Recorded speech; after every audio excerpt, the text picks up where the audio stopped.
You're listening to the Deceneus review, and I'm Alexandra Constantine, the host.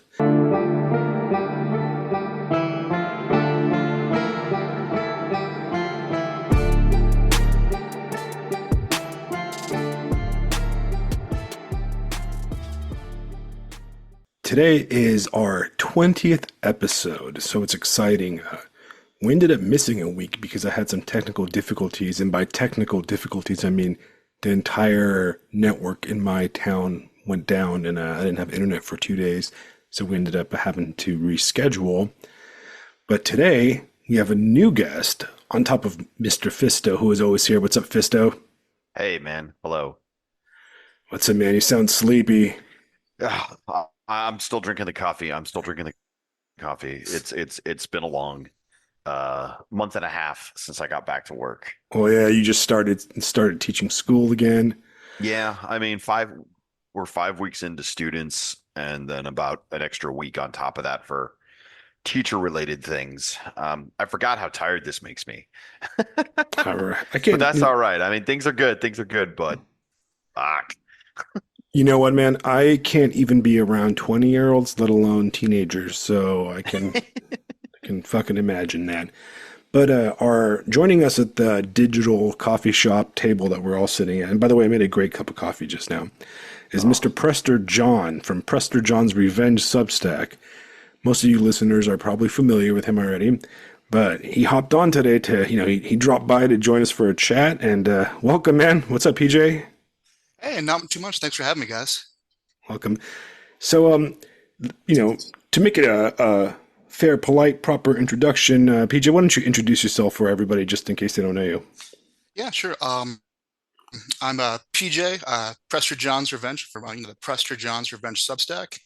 I write about kind of a little bit of everything, kind of some tech, some culture, a lot of politics. Been talking to these guys for a little while, so it's nice to finally get on. Good to Well, have you, welcome, man. man. Hey, Exciting. we've all chatted for a few months now, and I'm happy to have you on here finally. Um, the whole Yeah, point. excuse any awkwardness. This is my podcast debut. Well, welcome. All right, it's going to be a date to remember. All right. You know, ultimate. And, we were supposed to have Alexander on today too. I sent him the link, but we'll see if he joins us later. He's probably out doing Fingers crossed. some Greek something or other. Eating that baklava or doing something important as a family man, unlike us. Don't tell anyone he's retaking Constantinople. Probably, He didn't I call would me? be there. I would be there with them. Okay, as a Romanian, so Mhm. Um, but in the last 2 weeks, I did drop that Beauty and the Beast quick podcast I recorded over the weekend on a whim, which got some good views on it. It's kind of irreverent and kind of dumb, but and I enjoyed recording it. But we've had a lot of stuff. I mean, right, sitting in front of me, I have a list of things I want to bring up today. I don't even know if we're going to have enough time to go everything.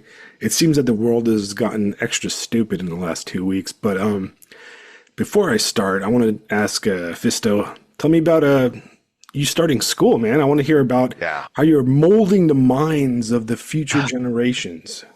Well, I mean, honestly, at this point, I'm trying to get them kind of like, I guess you could say, upgraded to high school.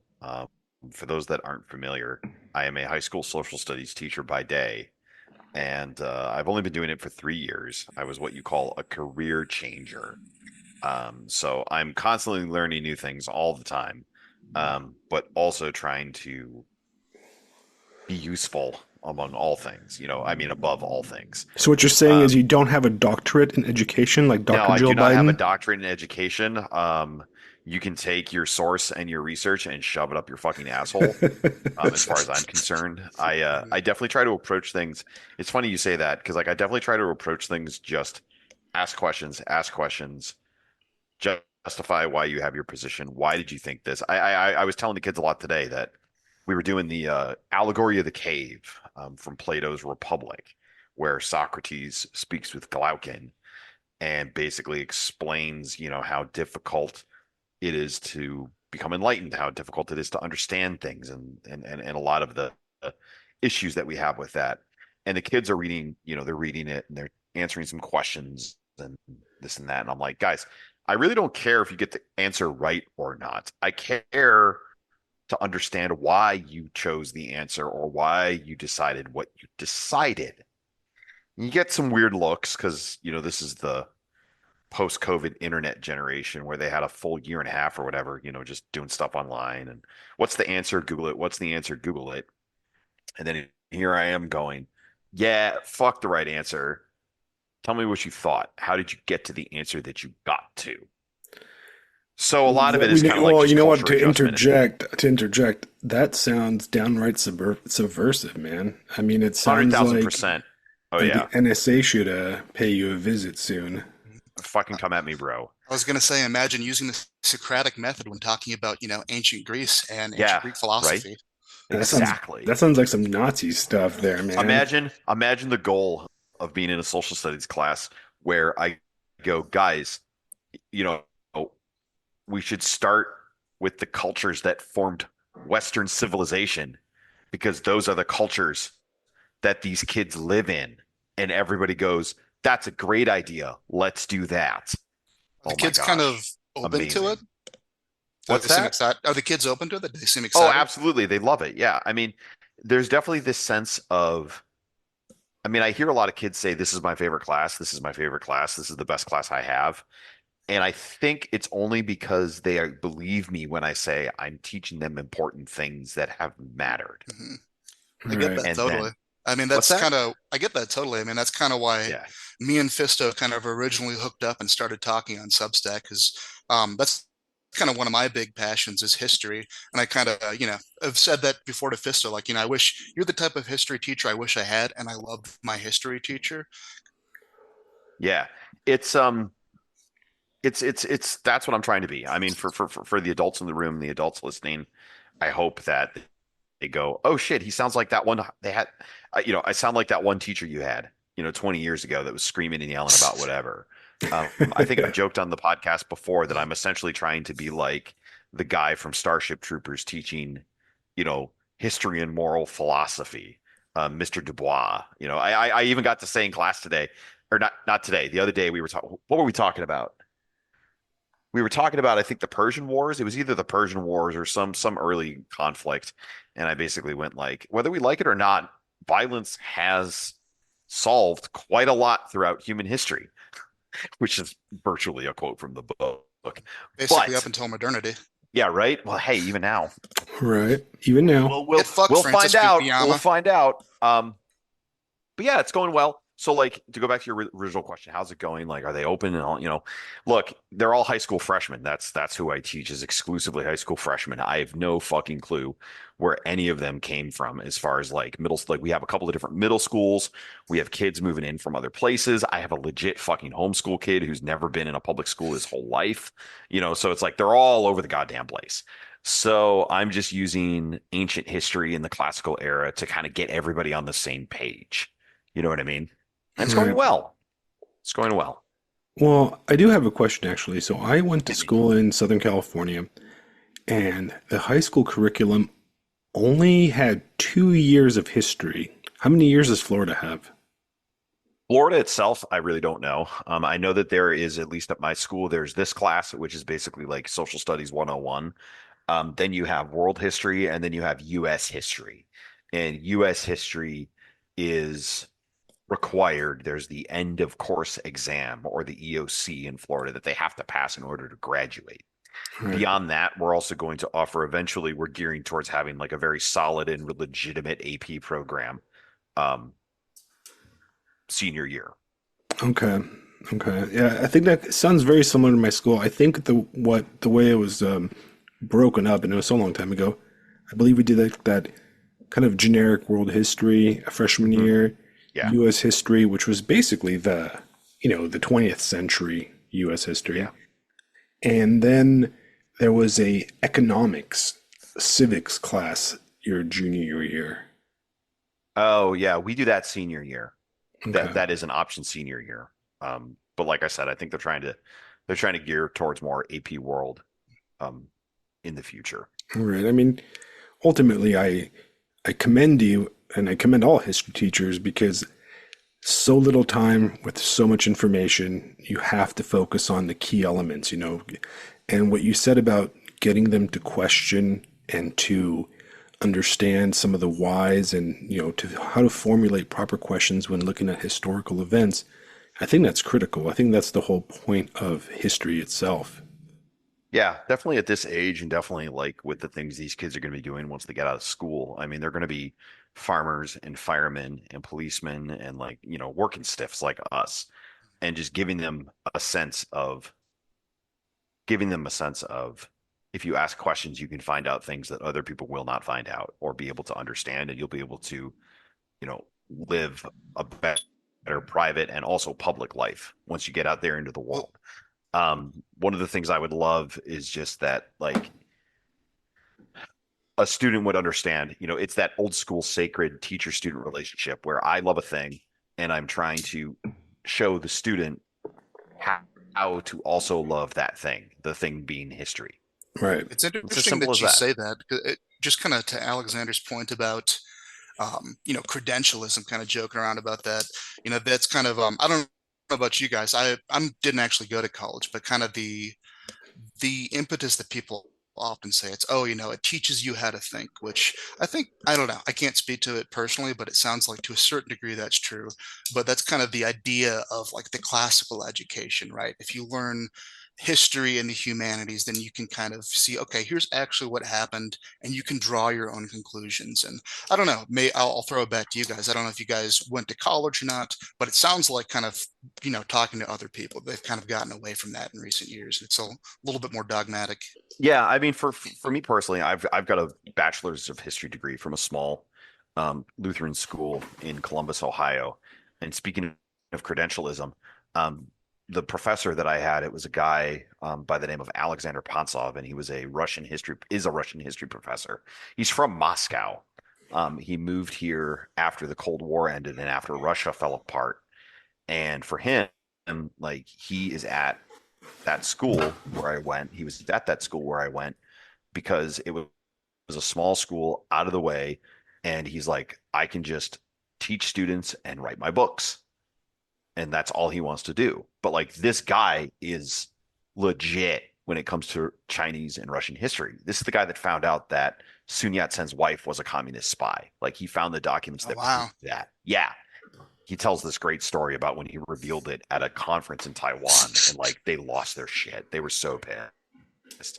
It's like one of my favorite stories from my time in college. So you want to talk about credentialism? Like this guy doesn't need fucking credentials. Like Right. he just gets the dick out and slaps you with it. You know what I mean? Like there's my credentials. Mhm. So that's the background I come from. It's command of the content, command of the details, command of the thing is what provides legitimacy, not the piece of paper on your wall. Nobody gives a Mhm. shit about that. Great. That's where you went to school. Fantastic. What book did you write recently? Right. Let's Well, go. like, let's talk. All right. Yes, Now, let's talk. Prove it. in Yeah, my show me. case, I went to college. I actually went to a lot of colleges. I didn't graduate from any of them. I dropped out of like every single college I went to. I got bored and annoyed. And I'm not saying that I didn't get anything out of it. It just didn't match my lifestyle financially, and I was doing other things that were a lot more exciting than academics. But I mean, I'll put down my knowledge of literature with anybody with a bachelor's in literature or English or British literature or Russian literature. I'll put I can probably hold my own with PhDs in those fields, and whatever. I'll put my money down for that. But ultimately, colleges, I think it's about a combination of experience between like getting lucky and getting the kind of professors that do open your mind and do encourage the type of thinking that is required for an active intellectual mind, or getting stuck with credentialists or dogmatic kind of individuals. And that's what I came across a lot in California, a bunch of dogmatic individuals who were less trying to expand the student's mind and more preach and mold into their kind of a academic congregation.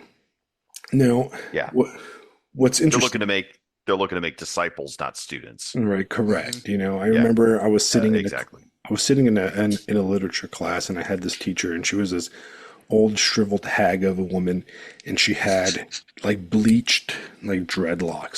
She's a white woman with bleached, you So know. this is before the cultural appropriation whole conversation Oh yeah, gathering. this had to be like in 2004, maybe 2002, and no, 2003. It was past 2002 for sure. And I was sitting there, and she went on this feminist rant about how all men are rapists and blah blah blah. And I'm sitting there, and I'm like, what the fuck am I doing with my life? Like I'm like, what am I And it was at doing? that moment Alexander joined the army. No, That was exactly, that was exactly it, actually, right? I remember this to this day. I'm sitting there, and I remember, I believe the class was on Byron and Shelley, right? oh God, And I was like, if you guys are familiar with Byron, Lord Byron, the guy went yeah, off to dude, Greece, and he fought in the Greek War of Independence, and he died out there. yeah. And I'm sitting here Did he learning also about, put his dick in literally everything? yeah, he put his, Like that's just Lord Byron. exactly. That's just Lord Byron. So here I am, Don't worry about it. studying literature, wanting to be this great writer. And I'm thinking, man, I want to be Byron. Was he sitting in a fucking class getting lectured by some she-hag feminist mutant? No, he was out there putting his dick in everything and fought a war. And there's a war Yeah. going on Yeah, right he was now. out there living his life. It's I got up, and I walked into the Navy recruitment office, like right there, wow. And It's interesting. but no, I couldn't take it anymore. I couldn't take just the banality of the fucking stupidity of stuff. It's amazing how it can kill your love of knowledge if you have a teacher who doesn't care, or just, is, like you said, more interested in getting a specific ideology across. And it kind of makes me think about, I Right. was reading recently about, and I'm sure to a certain degree this has always existed, but the right now, and maybe in the last 10, 15, 20 years, whatever you want to say, writers who are more, their experience for writing is from other books that they've read and kind of the meta conversation about literature itself, as opposed to like, oh, this is the experience that I had, here's my life, let me write about it, be it Byron, or you, Alexander. Those are the writers that always really resonate with me personally. Well, I think that from a writing perspective, from a writer's perspective, what I look at is the ultimate goal of a writer, right, is not to entertain. All right. And this makes me the enemy of half the people on Substack, I think, because a lot of the fantasy crowd wants to be entertained, right? No, no, no. It's not to entertain. It's not to educate. All right. It's just to tell the truth, right? And I'm not talking about some kind of like, objective truth of events. What I'm talking about is the truth of being human, right? That's the key right there. And if you look at all the great writers, you open their novels, you read their novels, they're true, right? Dostoevsky, it's true, Yeah. right? Tolstoy, true. All of them, they're true, right? And to be honest, a sheltered academic life of a, bachelor's in creative writing or English, followed by an MFA from some fucking knitting circle with, a bunch of New York women sitting around Iowa or whatever, some workshop, right? That's not true. That's not real, all right? And how ironic is it that if you look at the greatest writers of the 20th century, almost none of them went to those kind of things, right? But No. we have an industry of selling writers diplomas where they're never going to become writers because you should be out sticking your dick in Greek women. Yeah. Right. Well, that's the interesting dichotomy that, since you mentioned that, you have it's almost like a pyramid scheme, it seems like at times. Because I don't know if you guys, I mean, sounds like you're in the fantasy world a little bit, Alexander, but with the whole Hugo Awards and whatnot. Like if you look Right. at the ones that are, supposed to win, are they selling well, or are they, just the ones who go to these schools and go to these workshops, and then they all, glad hand will, talk to each other at conventions, what have you, and then something like, say, the Dresden Files. I don't know if you're familiar with that. I'm familiar with that, Yeah, man. goes gangbusters, and that it's a dirty word to talk about something like that. And that's just in fiction. Yeah. Well, You ultimately, guys in are reminding the me. Oh, sorry. Go ahead. go ahead, man. I would just you guys are reminding me of just coming at from at another angle. I originally went to school for music, and then I discovered I hated practicing, so I quite sensibly switched to a history degree, right? Um, but it was at a time, I mean, I went to school, college. I was a freshman in 2000, and this was at a time I remember the shit eating grins on some of the music professors' faces where they're like, "Yeah, if you graduate from here, it means you suck." Because all the people who drop out get jobs and gigs and start playing, and like they are in demand and they're working because they're good Uh, musicians. it's a little bit like SNL. Like if you're good, Yeah, you get on SNL. If you're great, you leave SNL. Right. right. Or like, I had some friends that went to Berklee College of Music in Boston, and one of them, this is like my closest like claim to a famous person, was a guy named Owen Biddle. If that doesn't ring anybody's bell, he was the bass player for the Roots for a really long time. And weren't they like Conan's band for a while? They Like still he are. spent, yeah, he spent 3 years at Berkeley and fucking got picked up by the fucking Roots. He's the only fucking white guy, like that's hilarious. But like this dude, he fucking slays, Uh, and he slayed back when I was listening to him in high school, for crying out loud. This kid is just, I mean, he was a natural fucking player, right? And Right. that's the joke. Like if you graduate from the Berklee College of Music, you probably suck. mhm. Like no one wanted you. That's why Or you you had can to pay mindlessly people. practice scales. Yeah, you had to pay somebody to Hmm. play in bands, essentially.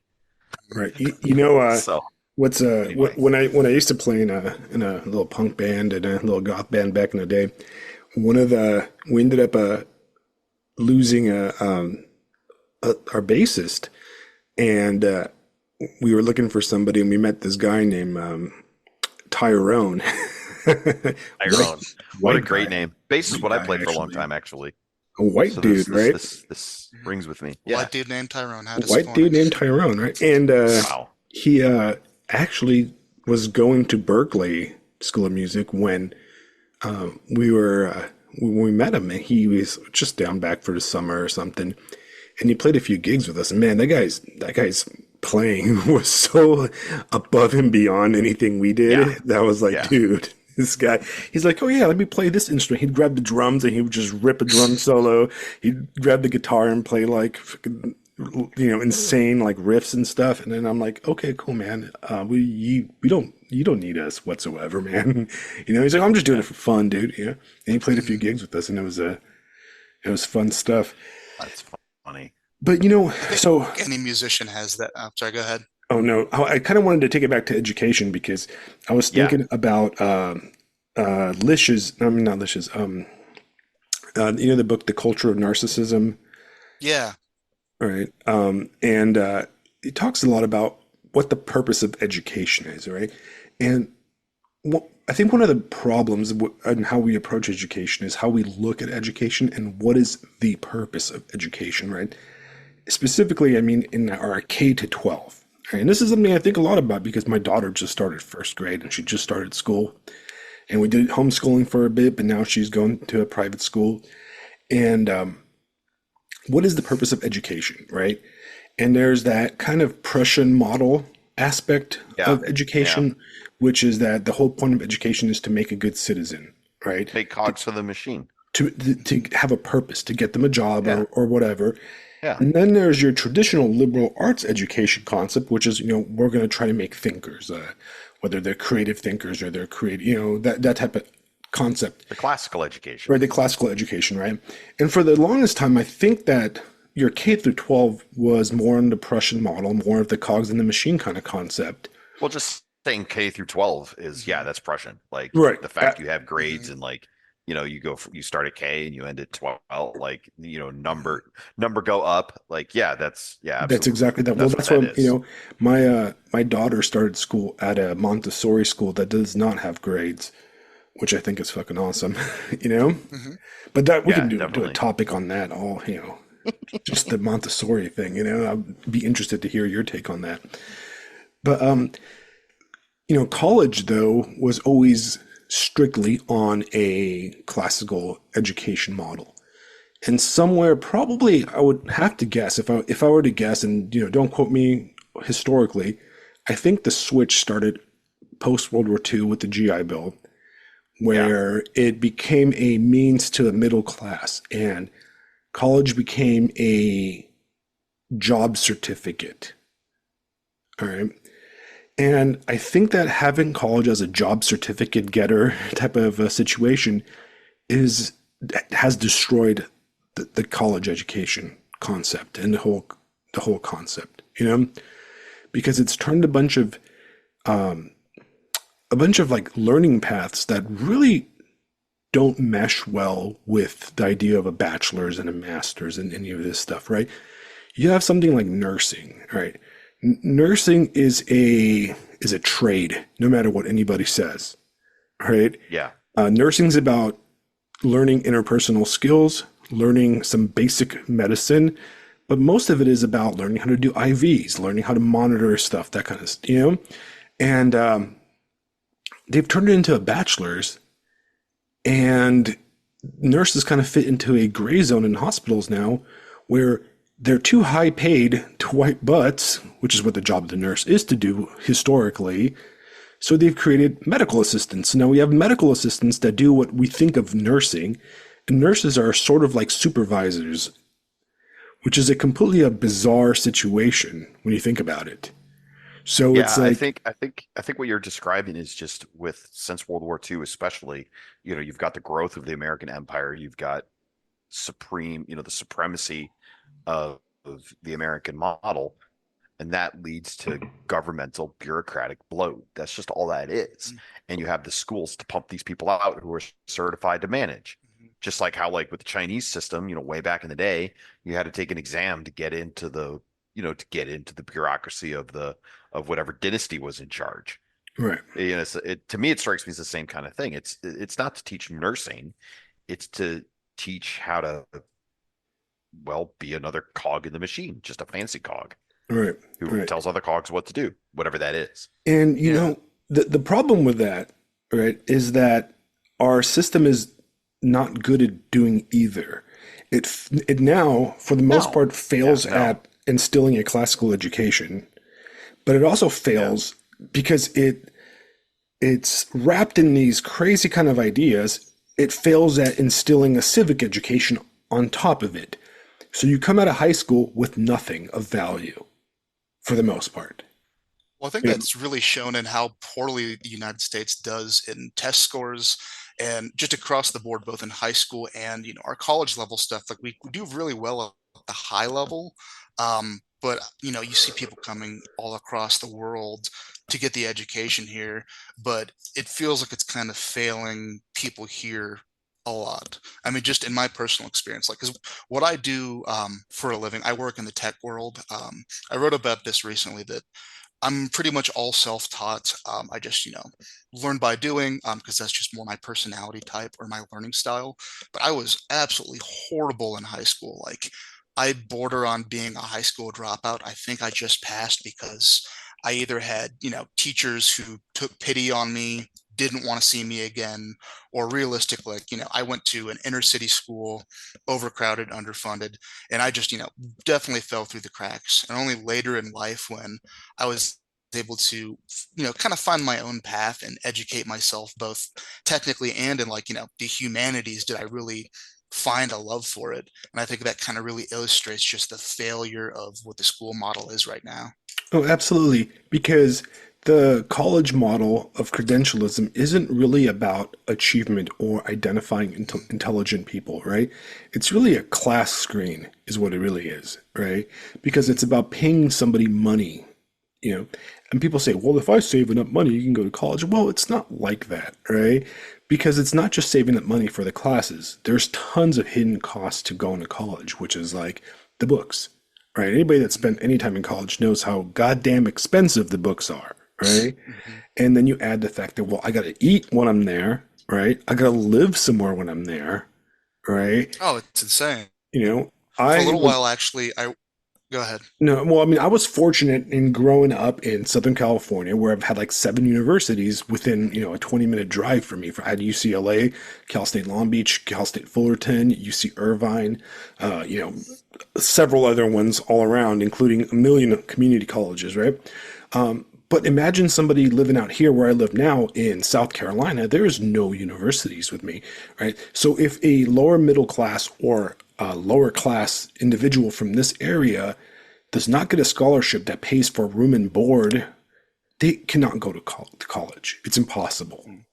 You Yeah, know? the loans will just bleed you. I was gonna say for before I got into tech, one of my other main gigs was I was a chef, and my last thing I did while working in the food service actually was there was a major university where I live now, and I was I worked in the dining hall, did all the meal plans, did a lot of the cooking, and just like it is insanely expensive the way they nickel and dime these kids. But yeah, it just like it's a cost that balloons out of nowhere. Right. But kind of related to that too, just to backtrack when you're talking about like credentialism versus just basic competency.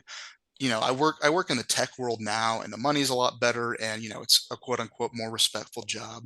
Like the best career advice I ever got when I was working in the food industry, because I had a head chef who told me, he's like, I like you have a good work ethic, and I'd rather have somebody like you because I don't want people who just came out of culinary school, because 9 times out of 10 they can't do the work. They watched Food Network and they think it's going to be like Anthony Bourdain.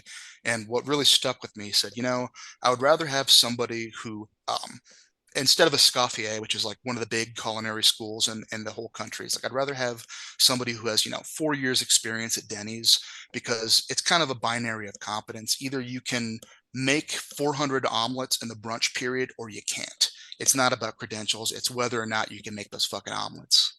You're Right. right. Can you stay in the pocket or not? Literally, can you stand the heat of the kitchen? Yeah. Right.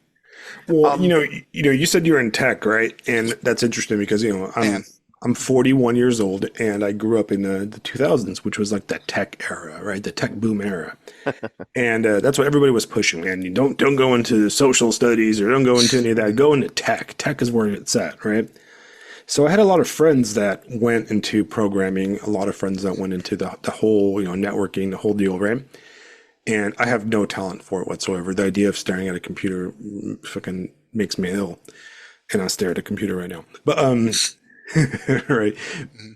But one of the interesting things that a lot of my friends told me is that, I'm like, so you guys gonna get your bachelor's in programming or whatever the fuck, right? And they're like, well, yeah, it's a waste of time. I'm like, why is it a waste of time? Well, because by the time that the teachers are teaching us, they don't know what the hell is going on out inside the actual tech world because it's moving so fast Hmm. that we're learning outdated stuff, right? So the real learning is actually at home. And I've had a lot of friends that how they got into the tech world and how they make big six figures now is they really just taught themselves stuff.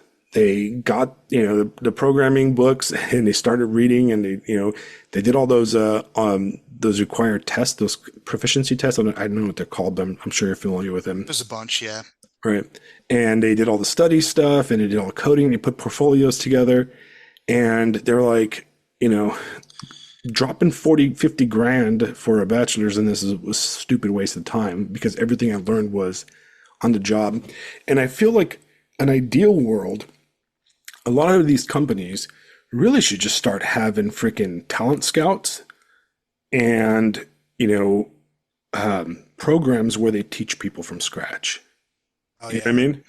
absolutely. I mean, that's kind of, and that's just maybe a separate topic if you want to do another podcast on this specifically at one point. But also did the startup world, and just for context, I'm not a programmer. I do more like infrastructure networking stuff, which is a little bit more hands-on, which I like because yeah, I'm not a stare at a computer guy necessarily. But point being, like the startup world is kind of insane like that. It's in some ways it's kind of a combination of the last true meritocracy, but also the everything that you think of like the HR world, like it's tenfold in the tech world, and it can be a little bit problematic when you talk about the talent scout things, because then it becomes like are you seeking for, how do I want to say, the right type of person, quote unquote, or are you trying to get a quota? It can kind of get away from you. But yeah, that the startup world and the tech world is really wild in that combination that you see of like the bureaucracy, but also you have to be able to make the omelets at the end of the day as well. So I think Right. that's why you see so many startups that ended up failing, just because you can't really parse that out super well all the time. Right. Anything to add, Fisto? Just a couple things. I was thinking about just when you were talking about the bureaucracy. I remember that story a while back where people were talking about Google after the whole Google turns everyone black thing. And like there's just nobody home. Like there's nobody guiding the ship. It's just this giant faceless, meaningless machine that does whatever it is Google does. You- Who even fucking knows anymore? Right. The other funny thing too is like I worked for a couple years. This is where I got a lot of my education, like actual experience teaching. I mean, actually doing it. It was an insurance startup that was trying to like break out and do home insurance online and stuff like this. And I mean, in my experience, you have all the guys who are doing it, but like it's, you have the same problems you see in other companies where they're promoting and selecting based not on talent or ability, but on how much ass you can kiss. How sycophantic and sociopathic can you be? You know what I mean? So Right. you get a bunch of people in these positions and in these jobs and in these businesses that are just, they're freaking crazy people. You know what I Right. mean? And then nothing ever works and it goes the way that it goes. And that's how I ended up, getting laid off and ending up where I am now is because, yeah, looking back, I'm like, oh my God, all those people were fucking insane. Like the HR Karen kind of NPC libtard nightmare, It's Jesus Christ. And you get to that point where you're But like, man, anyway, I don't even need the money. I'll be homeless instead of having to deal with this yeah, stuff. exactly. Yeah. Oh, it was getting really close to that anyway, but then thankfully I got laid off and well, It's now like, now I'm a teacher. all I right. think this segues to something I'd like to bring up, like just the conversation you guys were having was making me think of this. I stumbled upon an essay on Substack. So there's this writer. His name is what's the name? I got it right here. Caleb Caudell. He writes a Okay. He Substack was a called The guest of End the of podcast. No shit. Oh Yeah, my he was one of gosh. the early guests. He was like episode Wow. 4 or 5, and he's scheduled to come on very soon. Oh, this is perfect then. So Hey, if you want to so join Caleb, on that one, you're yeah, welcome are to. you kidding? My God, I'm gonna ride this guy's dick. He Fucking just he hell. just released a new book. I ordered it. It should be here by Ah, Friday, and then I'm that's gonna so schedule. cool. He Fantastic. Hey guys, this is fantastic. So, well, he's the one of the best writers on Substack when it comes to 100%. fiction. Yeah, Caleb 100%. and the other great writer on Substack for fiction is the tennis the tennis ones. I share them all the time. That's Yeah. actually Mr. Neil. He's the editor of Pylon Press. I mean, the guy's a master. Right? Yeah. He's a pure master. Right? But Caleb That's is so funny. A boss, and Oh man. we've talked for since I started the podcast, and he was one of the first guests, and it was one of my favorite episodes. And Oh, I dude, read that's his gonna be short story great. collection. A plus, man. I highly recommend it. So, And I'm so, sorry, so, so, Caleb, so, so what? I just want to check that Caleb before Caudell. Here, I'll CO. Caudell. The Perfect. Substack. I'm looking at it right now. The I'm checking it out. Substack is called Got it. Middle American Literature. Subscribed. But yeah, he found this. So he wrote this essay. He published it last week. The End of Experience, and I'm nearly done with it. But he's basically, forgive me guys if you've read it already. But he's writing about how, I mean, he starts basically explaining that our problems are not because of phones. Phones simply mask the underlying problem, the underlying disaster that humanity has suffered since the scientific revolution, the industrial revolution, and the Enlightenment. And he basically, it basically reads like Ted Kaczynski 2.0, but I was like gonna say. with a much deeper philosophical what's the word I'm looking for? Diagnosis. But part of the article that I was thinking about, and like when you're talking about school and you're talking about all of these things, and like why is all of this so empty? Why is all of this so bad? And in my mind, I think to myself, if people aren't thinking along the lines that Caleb is, they're not really trying to address anything that's wrong with modern society. And here's the quote I Absolutely. wanted to pull out. To the extent that we dwell, to the extent that we still dwell within a culture, our present day heritage enjoins us to extract as much pleasure and power from earthly mortal life as possible, with little to no regard for our ancestry or the destination of our souls. We tell ourselves there's nothing to expect beyond what we can feel in the moment. The person's prime goals are increasing vitality, creating an identity out of all available cultural and historical materials, and securing a comfortable and enjoyable existence. And then elsewhere in the article, he says, you only live once empowers the person to go after thrilling and gratifying experiences at the cost of condemning them to eternal death. The trouble is that there's no stable measure by which to determine the worth and beauty of experiences set against a backdrop of nothingness. Wow. First off, Yeah, holy shit. Like that powerful fucking paragraph stuff. hits like a ton of bricks. That's a Yeah. banger. But like we're talking about all this stuff with schools and what are you learning? What is education for? It's not for anything. It's another measure, it's another vehicle by which people can piece together some kind of identity out of all the pieces, parts that are out there, and basically just numb the pain until they're dead. Absolutely. Not, Absolutely. not like, hey, but holy shit, like this has hit me hard, especially like since school started and over the past few weeks, like seeing a lot of the discourse online. I know we mentioned this in the chat, Alex with Isaiah talking about just like how dissatisfying the right tends to be and how just like all over the place they tend to be. And it's this, it's grabbing pieces, parts willy-nilly out of whatever's it's like it goes back to I'm gonna rant a little bit. Like it goes on it goes back to our discussion of Neuromancer and Cyberpunk and like the detritus of civilization, Right. right? Everybody is just trying to get the absolute maximum, largest high you possibly can because you're literally living in a trash heap because we've dismantled everything. Right. Or Sake just of checking out, God's know whether it's what. physically or Or just checking emotionally, out, yeah. with drugs or with Sims and stuff. And yeah, Yep, it's or go hard on the cyberpsychosis and right. go out in a blaze of glory. Fuck it. Well, I think Like, that really touches on, to kind of backtrack a little bit, something you were saying, if you're looking at like the Prussian model of school versus the liberal arts model of school, how those kind of became one continuum. And I'm trying to think about where I read it or listened to it recently, but, for most of, human history or, maybe the last, 18th, 19th, 20th century, there's that, the cliche of like, oh, if the high school years are the best years of your life, you're probably a loser. But it made sense, socially for most people to be invested in high school because that was your community. Yeah. That was the people you're going to grow up around. You're going to see these people for the rest of your life. And really only like, kind of like you said, Fisto, in the second half of the 20th century, it was kind of seen as the middle class thing to like, oh yeah, I'm going to go across the country, even if it's a school that I can't afford.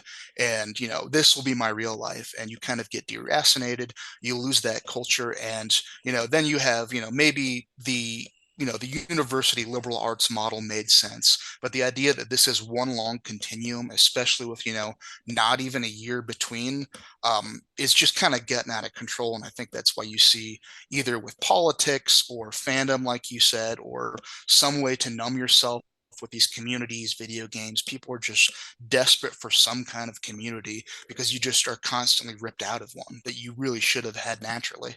Yeah, it's this sense that things that have been human baseline for millennia, all of a sudden, as of yesterday, are not.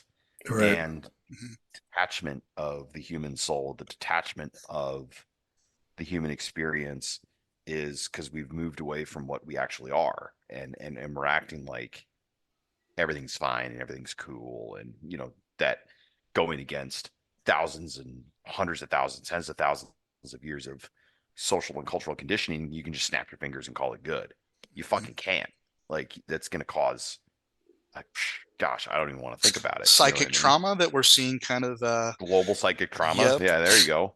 I mean, and it's funny too because Caleb's talking in the essay. He's like, cell phones aren't the problem. Well, again, I'm still reading the article and getting into it, but he's like, it's not that cell phones are the cause of this. It's that they're an effect. They're a symptom of it. They're a symptom of it. And a lot of this stuff, and that's something I've said for a long time, is that a lot of the things that the online right accuses, the clown world stuff, we keep on accusing it and this and that and porn and all that stuff.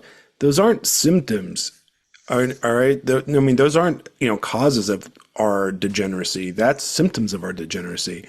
The real, core, the rotten core of the apple, it goes much deeper than that, Oh, it goes so deep. Yeah. The world wasn't the world wasn't a perfect place until, trans rights popped up or something like that. You know what I mean?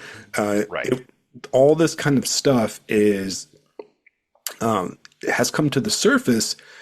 And I'm like I said, trans rights is just one of the things that the right tends to focus on, and it's kind of a silly waste of time, in my opinion, to even focus on that. It really is in a lot of ways.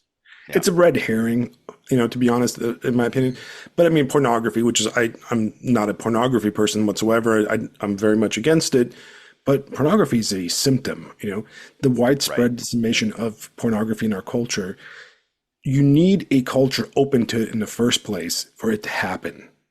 Right. All right. So the question is, how do we get there? How do we get to the situation where it's acceptable to have 24 hours a day nonstop pornography and cheerleaders for girls, as young as 18, 17, 18 or whatever, making homemade, OnlyFans pornography. That it's our culture's sick, not OnlyFans. OnlyFans is a symptom of our sickness.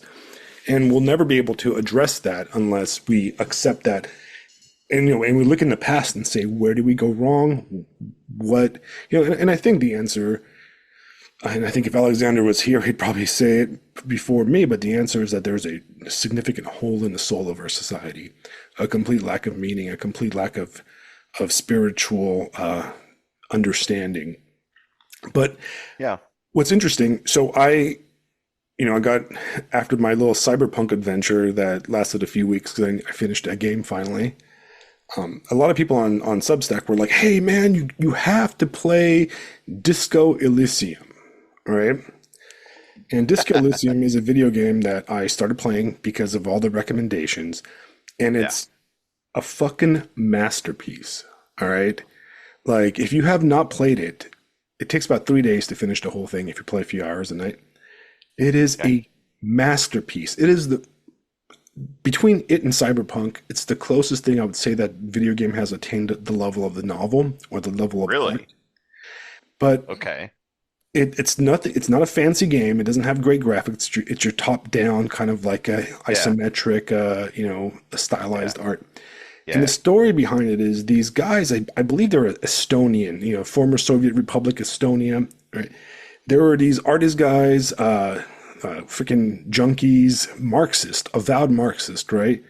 Kind of started an art collective. They wrote a novel kind of based on the material, but then they decided to put it out in a video game. It was this kind of like commie collective that put out this game.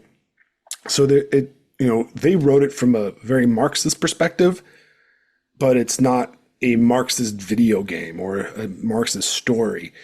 But it blew my mind because it's one of the first times ever where I played a video game and I made choices and it made me think, right? I had to stop and go, should I say that?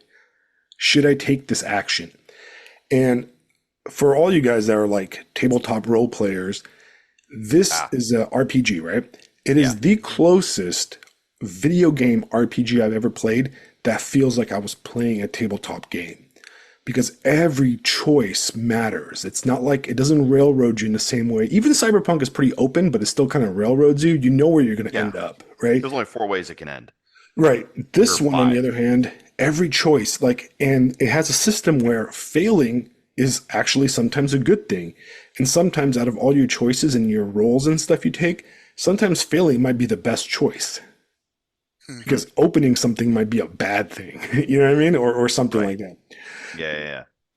The basic plot, and I don't want to go into because I could do an entire episode on just this, right? And the kind of the Jungian philosophy and the Marxist philosophy and DJ Fisto, you may go. Dude, yeah. Okay, I can do that. But we'll take 5. The quick plot for you guys to kind of get an idea of it is it takes place in a world called Ravenshaw, which is not like it's our world, but not really. It's like a alternate universe kind of world, And you wake up and you're a police detective you wake up in a fucking hostel, right? And you're surrounded by like bottles and you're beat up and drunk as shit, completely hungover, and you have no memory whatsoever. You basically drank yourself into oblivion, right? You drank and drugged yourself into oblivion, and you've literally given yourself amnesia. But you're dressed like in disco clothes. And Naturally. you come downstairs and through some interactions, you realize that you're actually a detective sent here to investigate a murder, right? Okay. And you meet up with a fellow cop who's like the straight man, and he is like he just calls you embarrassing the whole time. And there's an internal thing where you keep on coming across alcohol and you want to drink, or you want to do speed and you want to do all this stuff. And the thing is, though, alcohol and speed and smoking cigarettes and all that stuff in the game actually gives you bonuses, so it's good. Right? So you're like, crap. Fallout intensifies. Right, you know what I mean? I want to fucking drink so I can get stronger, Right. But, and it's very much, it feels like True Detective meets like Twin Peaks is like kind of the theme of it, right? But You sold me. Sold. Right, but the plot of it is, right, behind us, this is the city you're in is a city that, like 20 years prior, many years ago, it was a monarchy, and it's always been a monarchy. The monarchy got overthrown by the communists, like a communist revolution, which was in charge for like 6-7 years. And then the international community invaded and smashed the communists and kind of made this city, this country you're in, like basically like an economic free zone that's not in charge of its own life, kind of. It's kind of like they're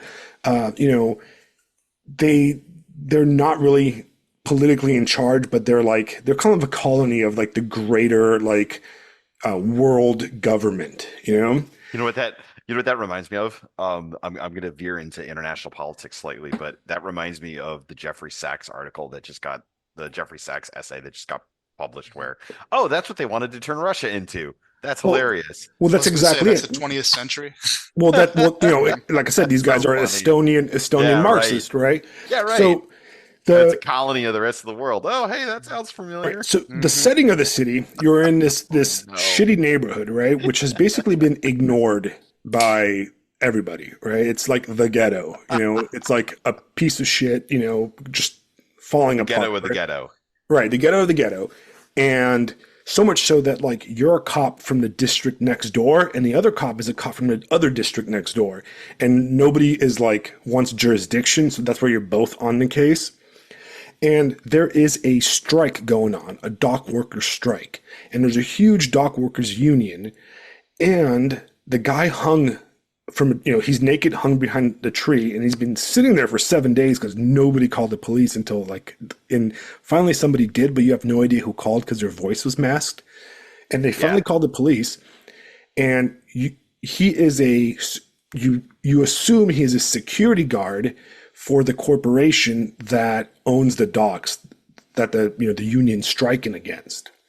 So you're in this giant like economic mess where nobody wants to talk to you because they hate cops. Nobody wants to talk to you because they think you're working for the corporation. And you spend the whole game kind of talking to different people. And one of the mechanics of the game is that the more you talk to people, you can internalize thoughts, right?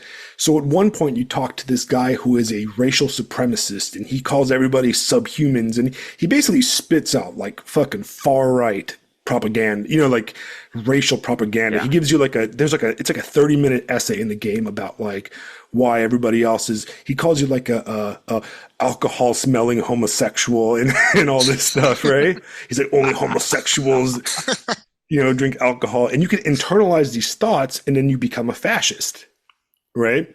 You can talk to one of the dock workers that's like this communist revolutionary Basque separatist kind of vibe kind of guy.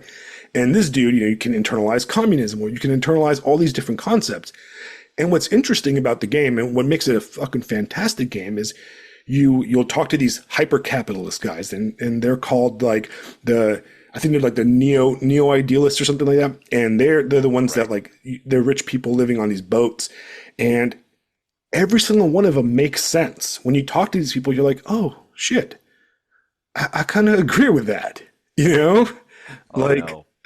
And then you talk to the communists, you're like, oh man, I kind of agree with that. Yeah, that kind of makes sense too. Right. You're like, man, I hate the capitalists, you know? And then you talk to these old soldiers that were soldiers back in the king days, like the royalty days, Yeah, right? right.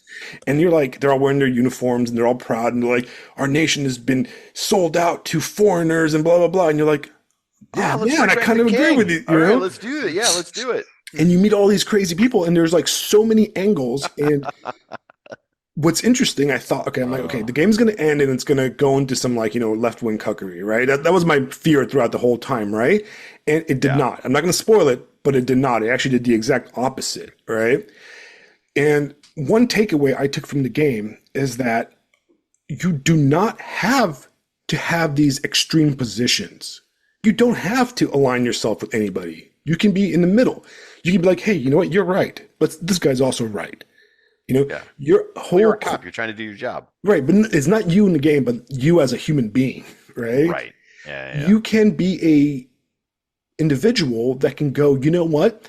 I don't need to be in a club. I don't need to align myself with every lockstep ideology of the people I vote for, And you see this online. You see this, on Substack where you have people that, like a lot of the Democrats, they talk about, oh, I believe in democracy. No, motherfuckers, you don't believe in democracy. You believe in Democrats. That's all you care about, right?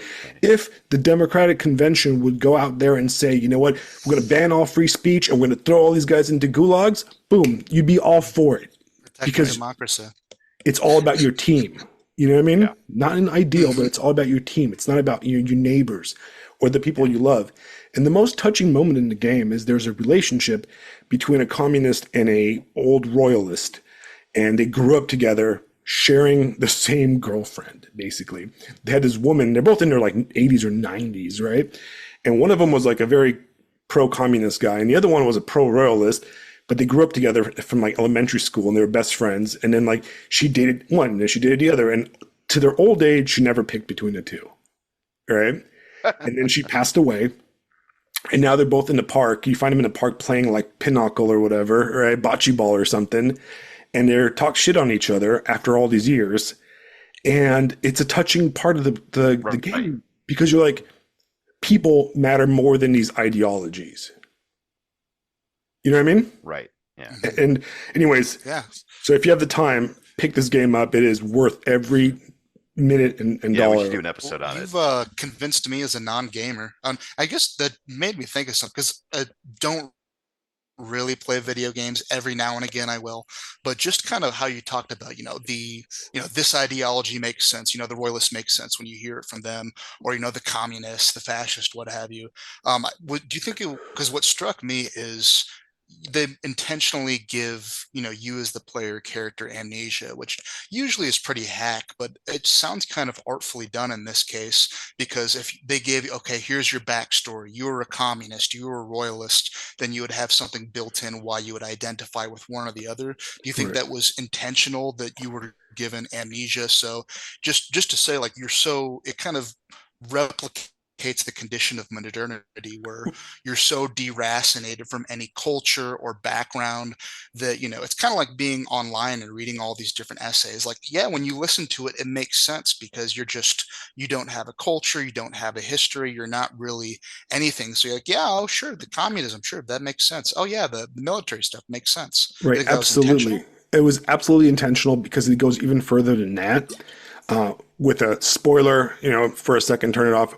You do find out what he was and what he did before he got the amnesia and why he was on this bender of like extreme, insane proportions, right? This like suicidal bender, because it's implied that he tried to commit suicide the night before.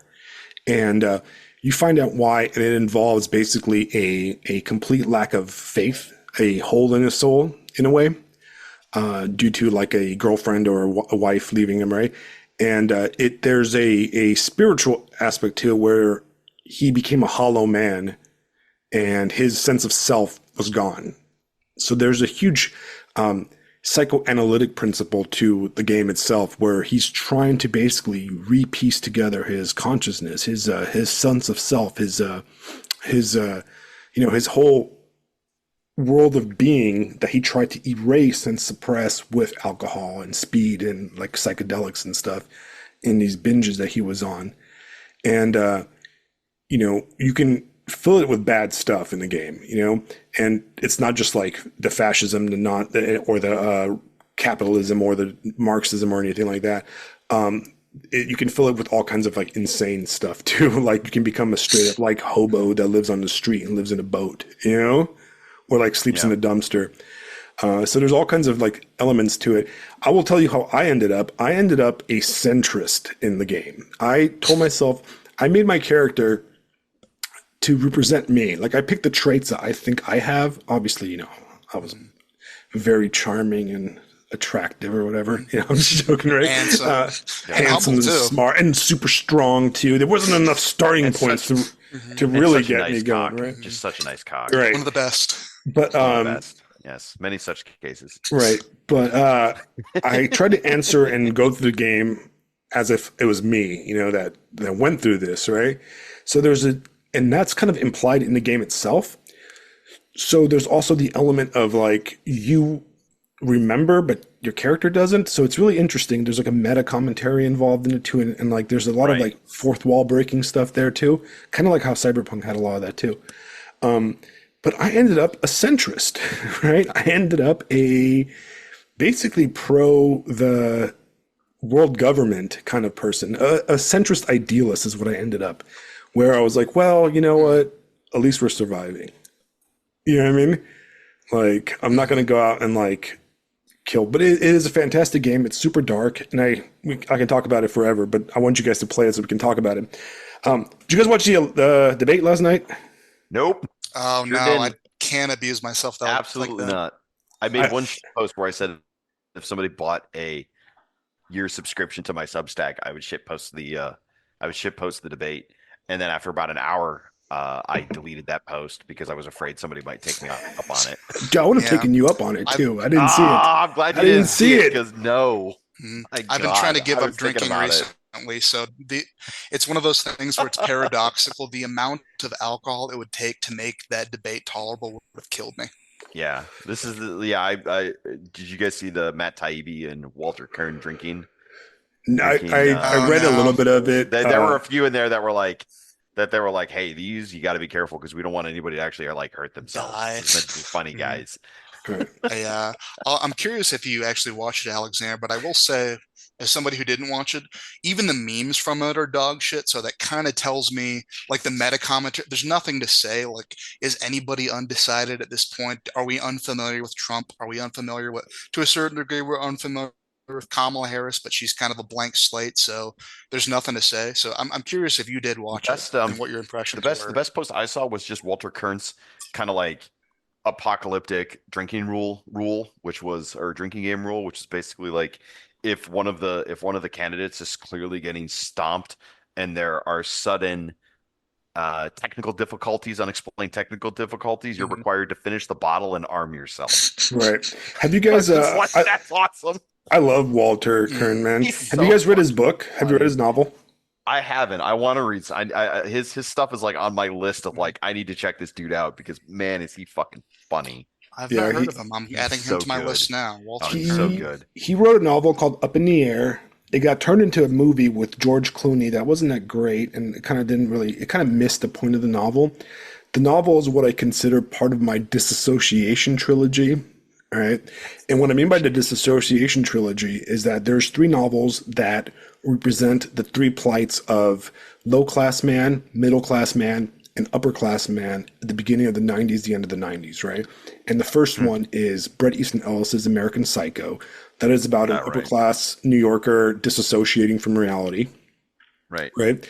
The second one is Fight Club, which is about a lower middle class or lower class man and lower class men disassociating from reality by so the rich man disassociates from reality by becoming a monster, right? He embraces full-on consumer culturalism and becomes, American Psycho. You're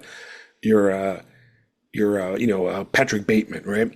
And a lot of righties tend to kind of like jokefully idealize Patrick Bateman, right?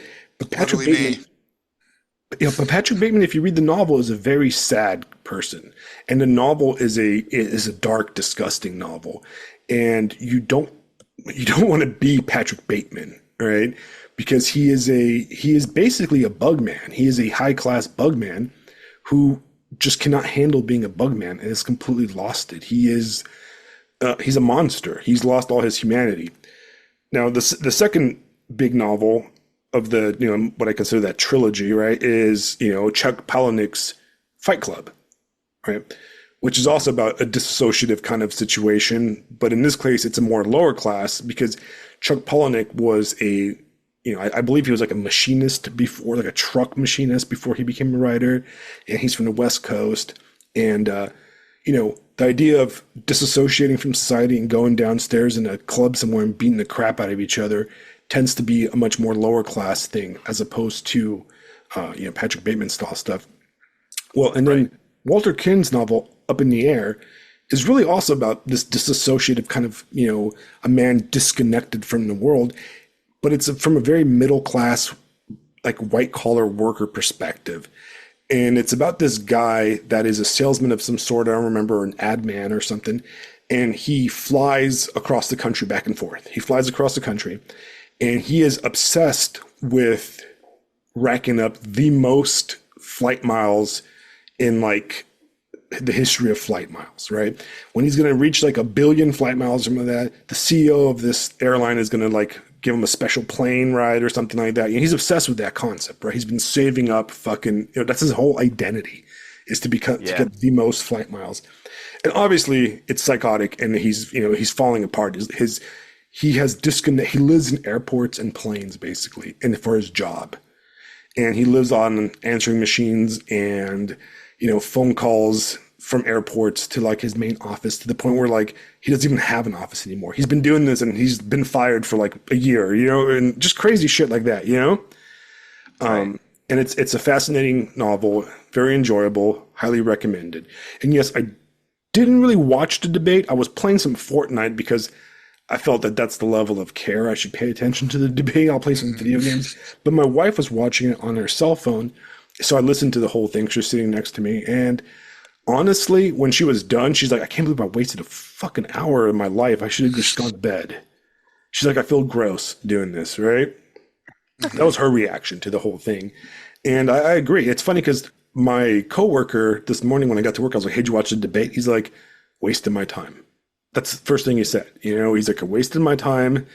It was just, look, I don't even want to go into, because I hate going into, current politics, but basically Kamala came off as just really slimy and inauthentic and very like hyperbolic. And he's like, oh, we're all trying to get together, and just really slimy and like after school special sounding.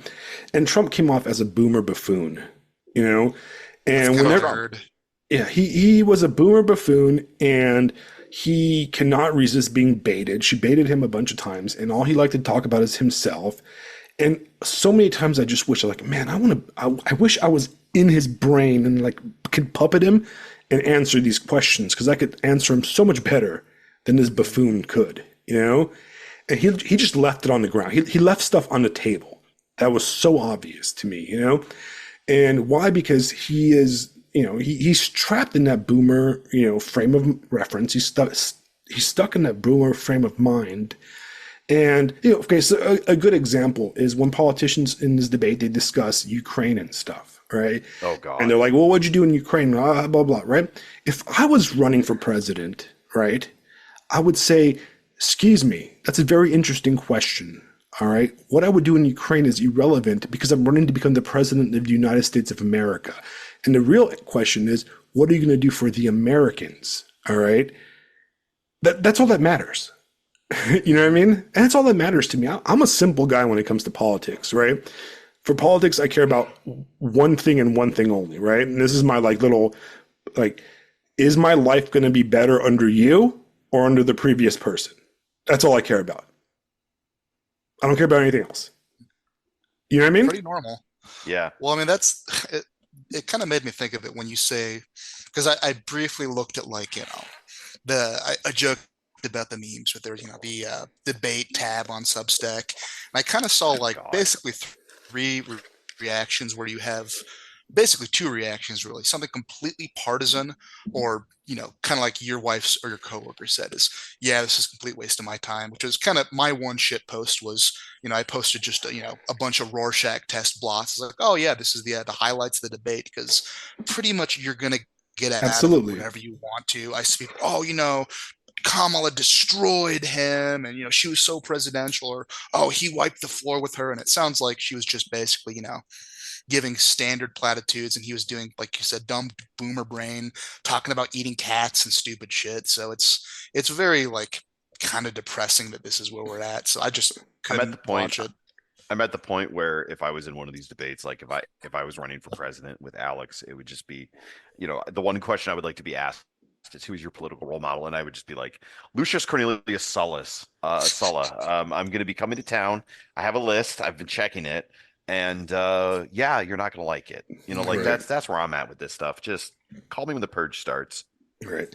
Until that point, I just whoever's going to do it, whoever's going to finally just roll in there and get biblical, until that point, whatever, doesn't Yeah. matter.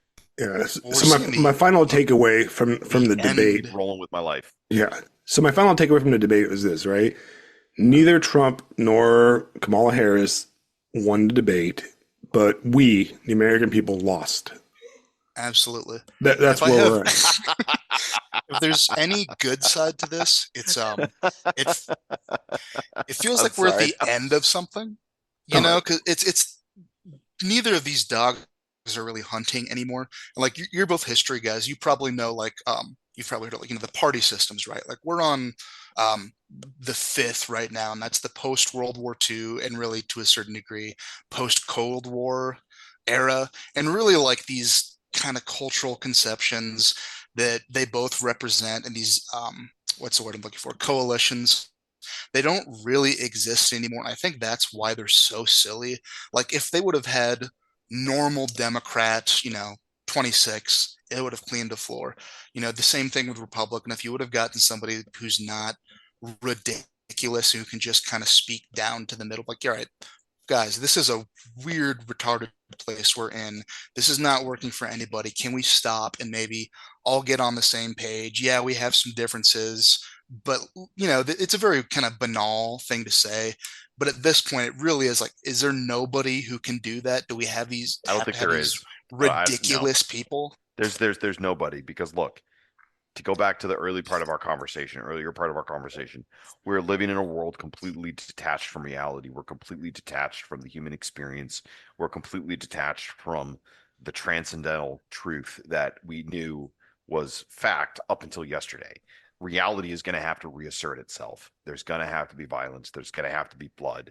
There's going to have to be an extraordinary reckoning at some point for any of this to have an opportunity to get better, or for any of this to have an opportunity to change. We're going to just lurch until either it falls apart in catastrophe or eventually just peters out. Like reality is going to reassert itself.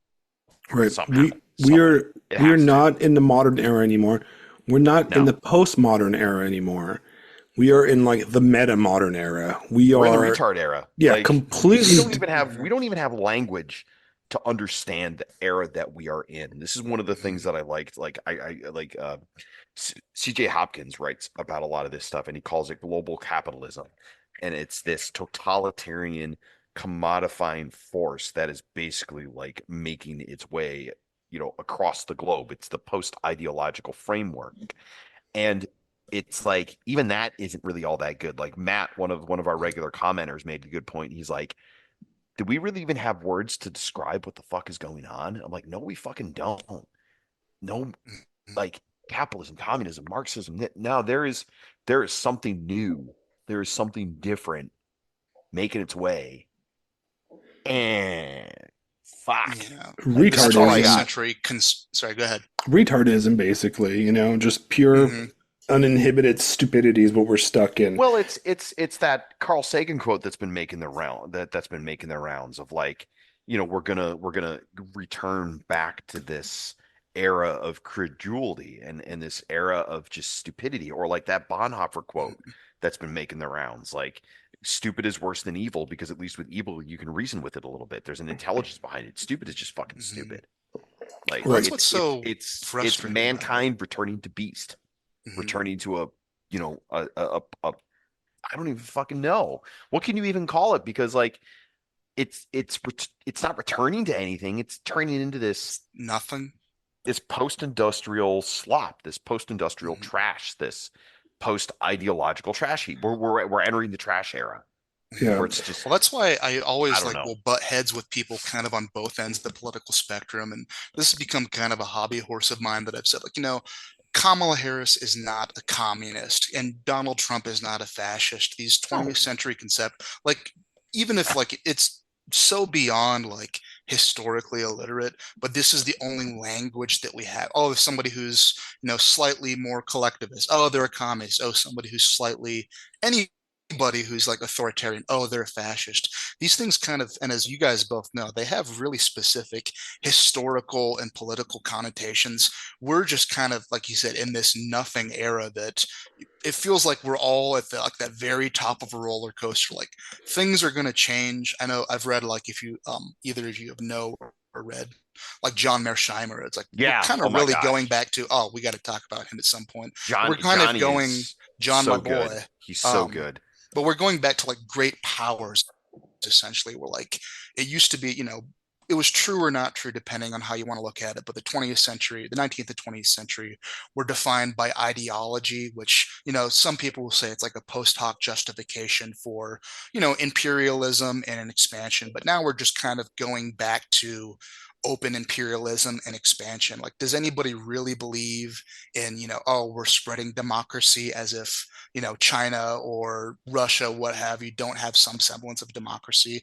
Is this really what this is about? Or is it just kind of, we want our, tribe to be bigger than their tribe? Yeah. I think we're entering a dark age. Well, I I mean, don't maybe even that's just the think best way that to say I don't it, even but think we're we're in a at dark age. yeah, I don't think we're even at that level because during your eras of, huge industrialism and the empire era of our culture, at least the people in charge gave a shit about everybody else, right? I think what we have now is we have a situation where the people in charge, the wealthiest of the wealthy, are so disconnected from everyday life, and they have absolutely no national or religious or identity shared with anybody below them, and they're all in the same, they're indistinguishable. They're cogs in their own kind of, you know multi-corporate machine where they switch CEOs between companies and stuff, and they have no care about building anything. They're not Rockefellers over here, okay, who are building, financial empires in the United States, like the steel barons of the 19th century or the oil barons, right? These are guys that are leaving nothing behind. They're leaving porn and ephema behind. All right. You know what I mean? Yeah. So it's even worse than that era because there's nothing. At least the British Empire built fucking roads and railroads in India and in places it conquered, right? We're not Yeah. even doing that. At least there was a sense of destiny. Right. We're selling them Coke and video games. And ultimately, like, we're living in the empire of Taylor Swift, basically. Just fucking fake and lame. And Oof. I mean, that's what it is. Fucking send the rock belt to Loda. Just send the rock down the well at I that mean, point. it's good, but it's kind of bland. We're living in just a Diet Coke world, or Mr. Pibb world, really. It's kind of there. The riskless world. It's not Or as good as it used to more be. accurately, you, you know So how Yeah. when you were a kid, you would go to like the soda fountain, you'd I get the mix all of the Shasta. sodas and it didn't really taste like anything? Yeah, that's kind of where we're at right now. It's just like a little bit of each type of Yeah. soda. Well, it's like you really want a Oh, freaking soda from the soda machine, but all you have is a quarter, so you're getting the Shasta, that knockoff soda or Oof. whatever. RC Cola, Mhm. baby. Let's Yeah, go. RC Cola or something like that. And you're like, fuck, man, I just wanted Is a it Coke. is the 21st century just degenerate? Is that the only word there is for this? This is the thing. It's so hard to describe somehow. Like we all know that we're fucked, but we can't really put to words exactly how and why, Right. you know? Or am I just, No, I you're don't know. right. I don't No, It's and the there's definitely a backwash of the 20th tension. century.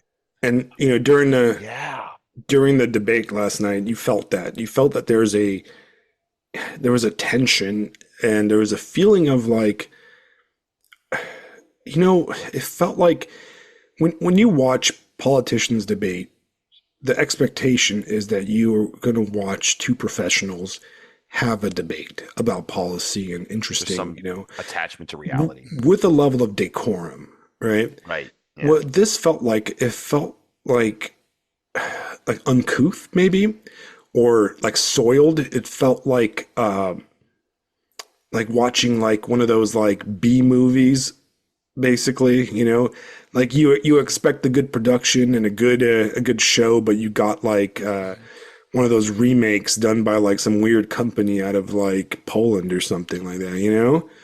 And it's all just disappointing, to be honest. It's Like the because Chinese bootleg. Yeah. this is our future. But we are going to run out of time if I don't move this topic to the next one. I really wanted to. I Oh, think okay. All right. Okay, I have a list. Okay, I have a we go. list of shit I wanted to bring up, but I think I'm only going to pick one of them, right? And I'm going to pick All the right, big do it. one. I'm going to pick the big one because it's pertinent to our conversation about history, right? Have you guys heard anything about this martyr maid thing and Tucker Carlson? Oh God. Oh, Yeah. yeah. I haven't Yeah, watched yeah, it yeah. myself yet, Let's but that's talk about it. Let me give that's you an guys the interesting introduction, conversation. okay? Let me give you guys the introduction for the listeners, okay?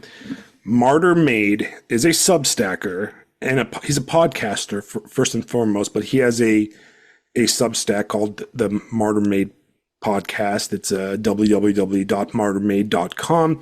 His name is Daryl Cooper. Now, I have never listened to him, right? And the Tucker podcast is actually pretty good. I've listened to a few episodes, not all of them. A lot of them are political reptiles, and I really don't care about that. But he's had a few people I've cared about listening to. Real quick. Has Tucker reached Madonna status where we simply refer to him by his first name and everybody Tuck. knows who he's talking about? The Tuck. Tucker. Is there another Tucker? It just I think Tucker. Not that I'm aware of. Not that I'm Tucker aware of. sounds so much better. When I think of Carlson, I think of Carlson from Fresh Prince of Bel-Air in the '90s. So Tucker, the Tuck, right? Nice. Well, Tuck. so Kind of like Bono. Just yeah, kidding. it's like Bono, right? So Mr. Daryl Cooper, Martyr Maid, he is a historic. He has a history podcast, right? And it's very in format. It's very similar, from what I'm gathering, to the Hardcore History podcast. And he picks a topic and he spends like 9, 10, 15. That's my dog barking again. Right? Probably a burglar. Shut up. Upset. Anyways, he's upset. He's not a Tucker fan, Dump I on. guess. We're yeah, gonna I take know. a dump on No, it's Churchill a her, and it's a her. Her name is Star, guys. Okay. Oh, I didn't Anyways, mean to misgender your whatever. dog. Sorry. Yeah, don't talk for a second. I'm gonna go check on her real fast. Okay. Uh-oh. Okay. Okay. Have you seen this one, Fisto? I haven't. I'm just afraid that this will be the podcast where Alexander suffers a robbery, and we're going to get to listen to it. But it could be one of our most popular podcast episodes. Now Well, that I think about it. it's good to get those numbers, right? Yeah, maybe we should just let it ride. Let's Mhm. just we'll Yeah. wait for Well, the now it's the PJ and Fisto show. PJ and Fistel show. Mhm. Yeah, no. So, like again, one thing that I've discovered with school, I'm going to go back to school for a second, is, and you and I have talked about this. Like, we want to do our own little thing. We want to talk about history and but fuck, I'm tired. Like, I've had to really just economize my consumption of media. So I saw people talking about whatever the hell happened between Carlson and Martyr Maid. Cooper. But Yeah. at the end of the day, unless you're dead and I'm going to teach about you in class at some stage, I'm probably not paying attention. I'm just Yeah. not. Churchill Because is an interesting one. I got to prioritize. Yeah, with history or media in general, I absolutely agree. There's so much kind of with the debate. It's I don't care. I'm not voting. I live in one of the bluest states of one of the bluest districts. It really doesn't matter who I vote for. It is what Yeah. it is. It's going to be what it be. Yeah, it do be like that sometimes. But it's a little bit different, I think, with history, especially with, and I'm sure we'll get into this, a figure like Churchill, who is, like with MLK or Gandhi or, Yeah. they're almost like a secular saint. I mean, there's been a little bit of pushback Yeah. on that in recent years from the left. And I kind of know the general conversation. I've heard and I'm sure we'll get into it again with Alexander, but there are criticisms that you could make of Churchill, right? Or really Of anything, right? course. Because that the problem being obviously because it's World War II, and like if you go down these roads, you don't want somebody to think that you're a Nazi sympathizer.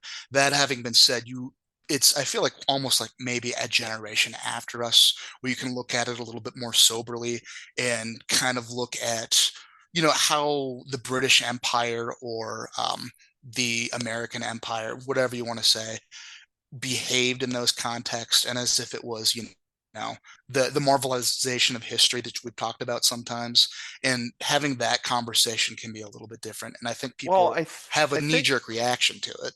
I think our generation, or I forget exactly how old you are, but I'm early 30s, so okay. about So 10 years younger than you. did your grandparents, were they alive during World War II? I think they would have probably been pretty young. They're kind Okay. of, I guess, what would you say, greatest generation? I think like Korea was more their thing. They're Okay, pretty okay. young during World War II. Because like just like for a moment, in my own experience, both my grandfathers served. My dad's father served in the Navy in the Pacific, and my mom's father served in the Air Force over Italy. And they saw combat, and my dad's dad almost got the shit shot out of him at Lady Gulf. So like they were there, right? Mhm. And that was part of my myth. That was part of my growing up, was hearing about these stories. And I think when I was in school and when I have up until recently, when we talk about World War II, you could talk about the spicier side of things, and it wasn't like a big deal. It was just, yeah, World War II is a very complex, huge historical event. You could talk about, for example, things like the fact that the Ribbentrop-Molotov Pact, you know, surprised the crap out of the West because they were expecting, Hitler and Stalin to go at it, and that's kind of what they were hoping would happen. Those things were not those things were not controversial to discuss. The fact that in a lot of ways nobody really gave a fuck about Hitler. They were just like, okay, whatever. We just don't want to fight another big war, and like all these things, right? It wasn't weird. Or like what's going on with Japan and what's going on with China, and the fact that Japan had been doing its thing for a long, long time. Well, the Empire of Japan, whose playbook did they read? They fucking read our playbook, and that's what they Mhm. were doing. Like these were not controversial things to say. It was just we're trying to understand it, right? It's that Mhm. we're looking at history, we're being professional, we're trying to just understand what the hell happened. And part of it is discussing what didn't happen or how it could have gone different in order to understand further what actually occurred. But with the ramping up of the culture war, especially since 2016 with the revolt of the elites and all that kind of stuff, like you can't have a discussion beyond the red team, blue team myth Mhm. making of Gur Hitler bad, Gur Churchill good. Like there's no, it's slop. It's been reduced to, once again, degenerate retardation of slop. Mhm. It's GI. I've made this joke. It's GI Joe level, discourse. Mhm. GI Joe, Absolutely. like, come on, guys. Absolutely. Hey, what's up? Oh, I've been Is back your for a dog while okay? listening, we you were know. wondering, Oh, okay. if you were going to get like robbed and this was going to Yeah. be like a really No, epic she moment. she wanted to get out, and usually Okay. my wife is downstairs and wrangles her, but she's a puppy. She's only 7 months old, Oh, Oh, and yeah. she's a well, 70-pound, 7-month old, That's a big puppy. well, Swiss Shepherd. what's your puppy's position on Churchill? Because Yeah. that's crucial to Yeah, the I story. don't Pro, know. She against. is a Swiss Shepherd. Swiss, so she's a filthy neutral. Ugh. Yeah. So I think Centrist. she's very neutral, but her dad was Russian, I believe, because Uh-oh. the breeder got bred her from Russian stock. So I don't know if So she's a, so she's a Putin-loving neutral. I yeah, see. it's You hard to hate to see tell. it. Yeah. Hate to see. But Yeah. yeah, you guys, what you guys said was on point, and I came, like I said, I came across this topic. I think Alexander posted about it first that where I really encountered it, and I have so many podcasts that I listen to. I do have about an hour drive to work and back, so I have plenty of time to listen. Yeah. But I was listening to it, and I decided to put this episode in my ahead in my queue because I'm like, if I'm going to talk about it, I want to listen to it. Okay, and so Daryl Cooper, he does tons of research, right? And look, he's one of our guys, all right. When it comes to right wing stuff, he's definitely on the more Baptist kind of side of things. And what's interesting about it is that the amount of just outright bullshit from the mass media that is put out about this guy is insane. So I listened to the episode, and if you were to read the Washington Post or look, fucking White House made a statement denouncing him. This is a podcaster on Substack, okay?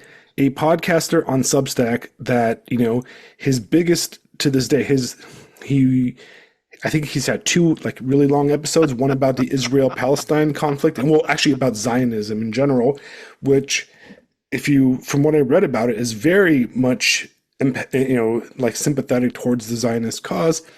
And then his second big one was about the Jonestown massacre and the Jonestown cult.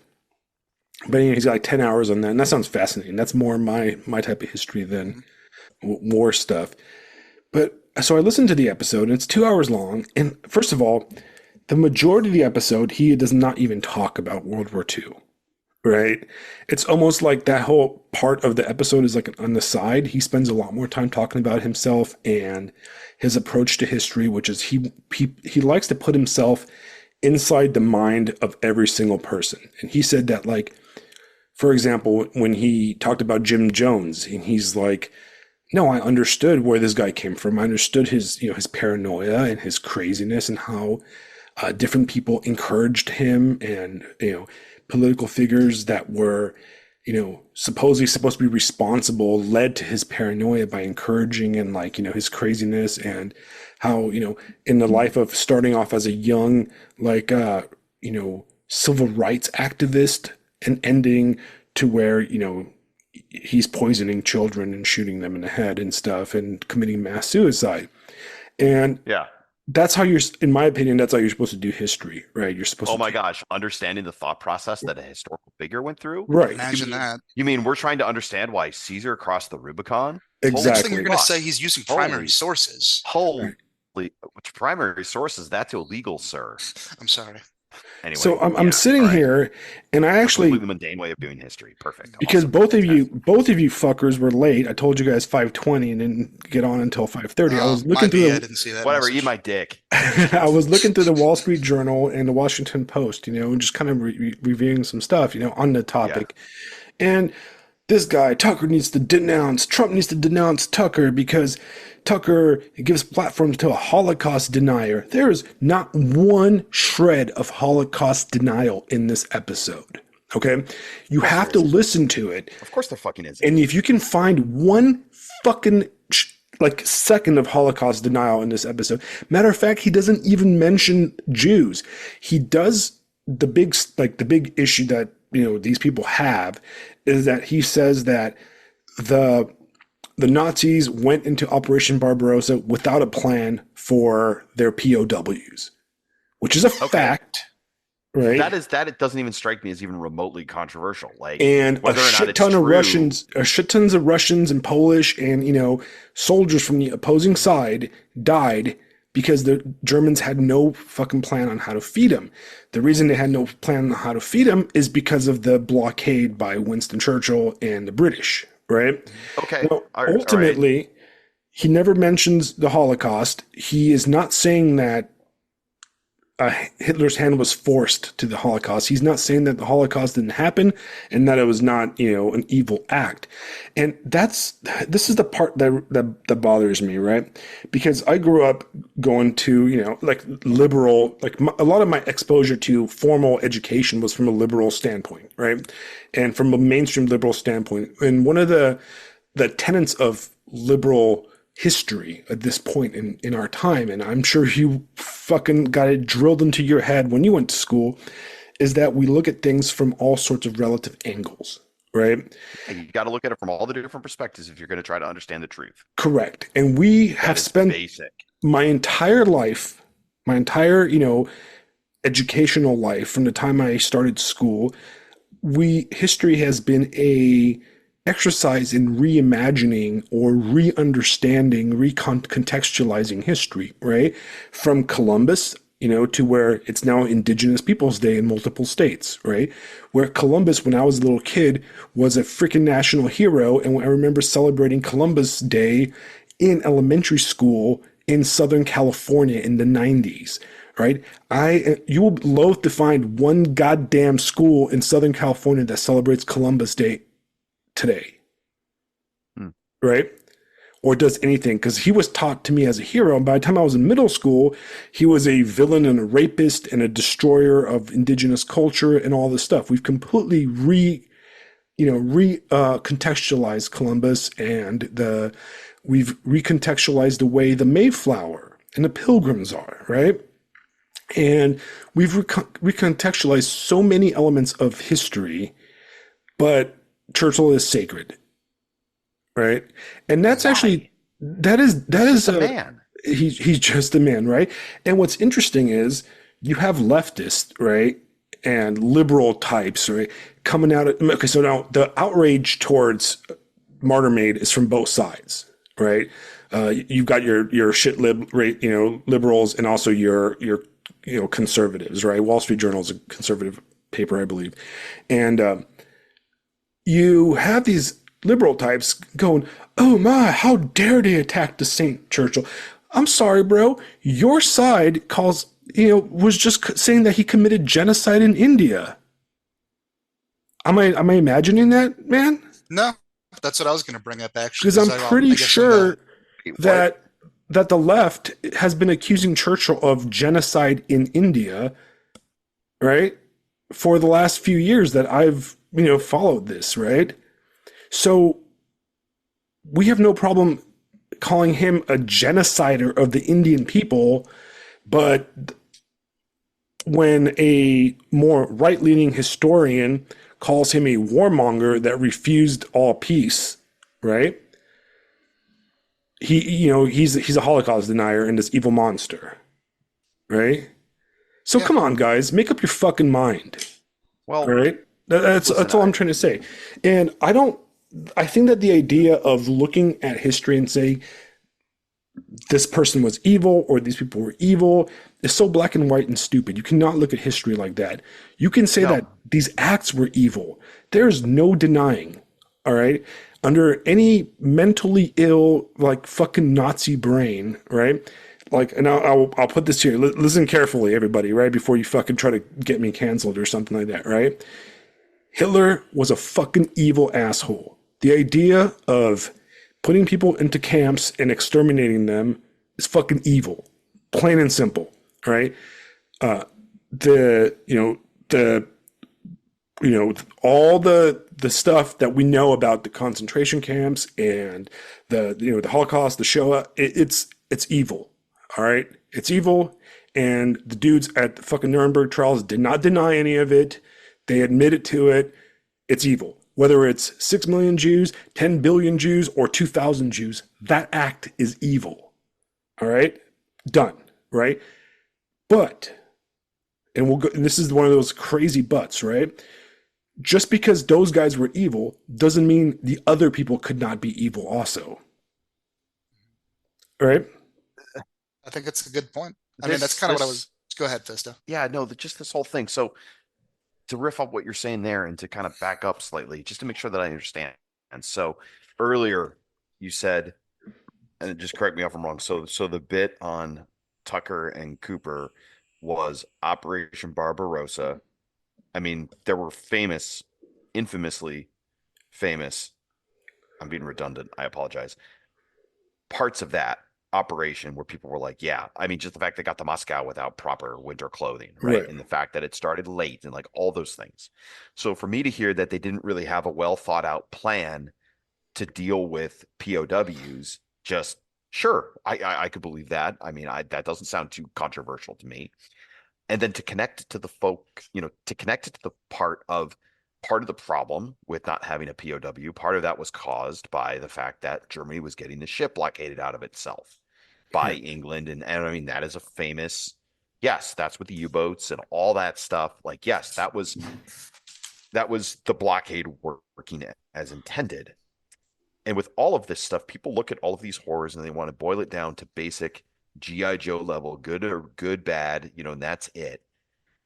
It just goes to like the last episode we talked about the enshittification of everything. You know what I mean? Like, this is the enshittification of knowledge.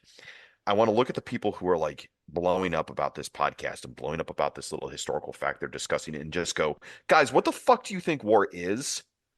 Like, if I was Churchill and I had heard that the Germans were having trouble with POWs because of our blockade and it was making their operation harder, fucking good. That's the fucking point of a blockade, dumbass. Right. I don't give a shit about the Soviets. I don't give a shit about the Polish. Are the Germans having a harder time? Good. This is fucking war, guys. Like, we will take this town merely to deny it to the enemy. Right. And the only reason we want it, because the other guy wants it. That's it. And we're going to sacrifice however many people we got to do it just to kill the other fucking guy. Like, guys, this is how war works. How on earth do people not know this? And listen, and what the fuck? Here I have a feeling we're going to get to some disagreement, right? On a fundamental bottom That's level, all right. Right? On a fundamental bottom level, war is evil, right? Yeah. It is evil. Yes. Killing it is always killing is, yeah. is killing, right? Yes. And It's World War monsters II, killing monsters. That's the whole right. point. World War II That's working as intended. was the worst war in human history. Yes.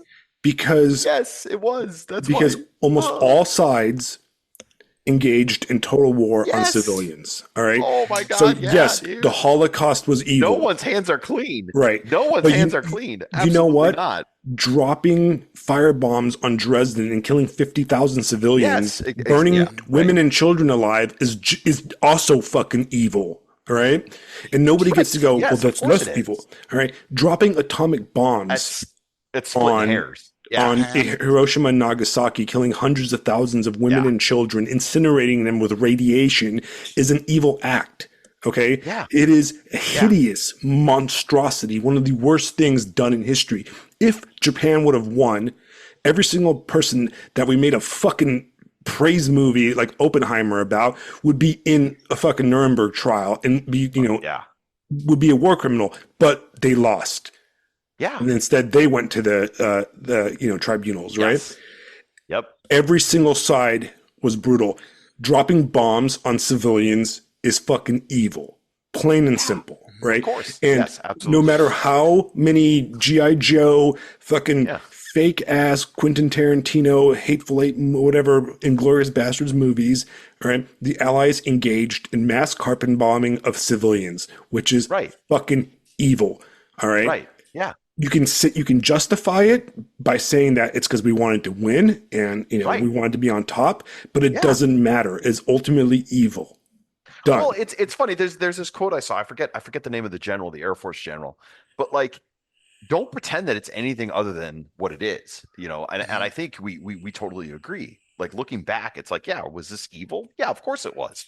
But there's that but again. But the guy's like, the Germans did this funny thing where they bombed other cities thinking nobody was going to bomb them. Right. And the Germans are now going to reap the whirlwind.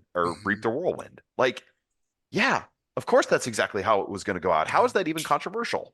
Right. Like, Go ahead. What were the Germans going to do? Go to Russia and leave everybody alone and just go hang out in Moscow? Is that what their plan was? No. They were there to kill and exterminate people. Absolutely. Right? So ultimately, at fault is, no matter where you look at it, right? And like, to a certain degree, I disagree with this, right? Is a simplistic view of history is to say that like Hitler was, at fault. Well, yeah, he was at fault. He was reacting to a lot of, geopolitical, economic reasons, cultural reasons, ideological reasons, right? And he was invading a monster, right? It was an existential war between his viewpoint in the world and the biggest monster, probably the biggest monster of the 20th century, probably the biggest monster of history, Stalin, right? Yep. Remember, of course, that invasion took Stalin by complete surprise, which is hilarious to me. But interestingly, anyway, moving right on. Interestingly enough, you can also say, well, Stalin and the communists turned a peasant country into a industrial superpower. that sent men into space, Yeah. right? Were they that evil then? Also, Stalin was Uncle Joe up until the 50s. He was Right. our Yeah. greatest ally, Right up until he which, wasn't. yeah, well, I mean, to kind of jump, I mean, parallels you could draw in the modern day, but I won't jump into that right now. But I Yeah. mean, Right. again, like to jump in here, like kind of like you were saying, again, it's the marvelization of history where I think part of it is because World War II, and I think you were there. I don't know if you jumped in, Alexander, at that point. It's so foundational to the like the new American myth or the new myth of the West. The liberal Fist, yeah, democratic myth. yeah. Sure. The Fisto was talking about both of his grandparents being in it, and it was foundational not only ideologically but like for how the American economy like ended up becoming the global reserve currency, all of that. Like if you Right. start pulling at threads, even if it's something that's relatively innocuous and not even getting close to like, trying to rehabilitate the Germans, I think it's almost like an immune response at this point. Because Yeah. then you have to start questioning more things like, okay, do we really need to be in Germany and Japan still? Do we really need to be doing all this stuff? And it's like, well, if we don't do that, it's everybody's Hitler. I mean, I'm only in my early 30s and I've seen like what, 4 or 5 Hitlers at this point. Saddam Hussein was You Hitler. know, Osama bin Laden was Hitler. What was Gaddafi, Putin? There's all these people who are Hitlers who are, a lot of the times are allies before that. So it just gets a little bit complicated at that it point. strikes me, you said it's like an immune response. It almost makes me think that it's maybe an autoimmune response because a healthy, non-degenerate society would look at its history and look at its culture honestly, right? And Right. with World War II, it's like people are like, there's too many skeletons in the closet. And with the myth, we're gearing up in all likelihood for World War III. And we're going to need, the powers that be are going to need the legitimacy. They're going to need the reason to go to war. They're going to need the people behind them.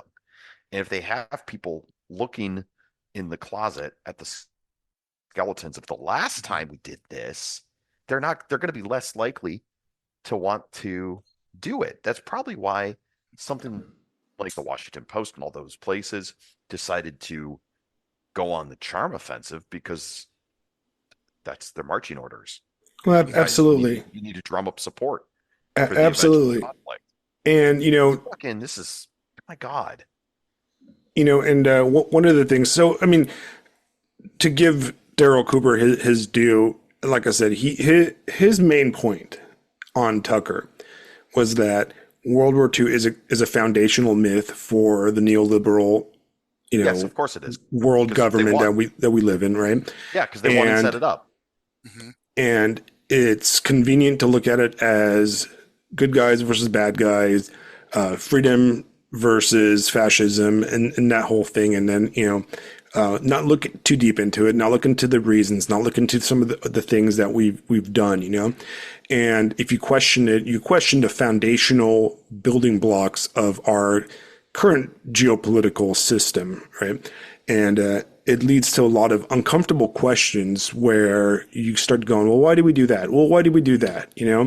And everybody's like, oh, but Hitler attacked Poland. Well, yeah, but then if England went to go fight Poland, to fight for Poland, to keep Hitler out of Poland, why the fuck did they give it to Stalin after World War II? Not only did they give it to Stalin after World War II, they gave all of Eastern Europe to him and, started a 50, 60-year, I can do the math real fast, but almost a 50-year era of misery and, just degradation to almost every single Eastern European country under the Soviets. Yeah. As somebody that is Eastern European and grew up in... Never mind. What? Oh, yeah. Sorry, As somebody that is no, Eastern I was just going to say, with Poland... Yeah, sorry. Well, so I was going to say is that as somebody that's Eastern European from Romania, right? That was an Axis country during the early stages of World War II, and then kind of basically switched sides at the end, and then fell under the Soviet rule. And if you want to read some stuff about Romania, John Carter of Mars is a little piece about Pitești is gut wrenching if you haven't read that on Substack. about the tortures of what the communists did to students in Romania during the 50s under Soviet like guidance, basically, and Soviet control.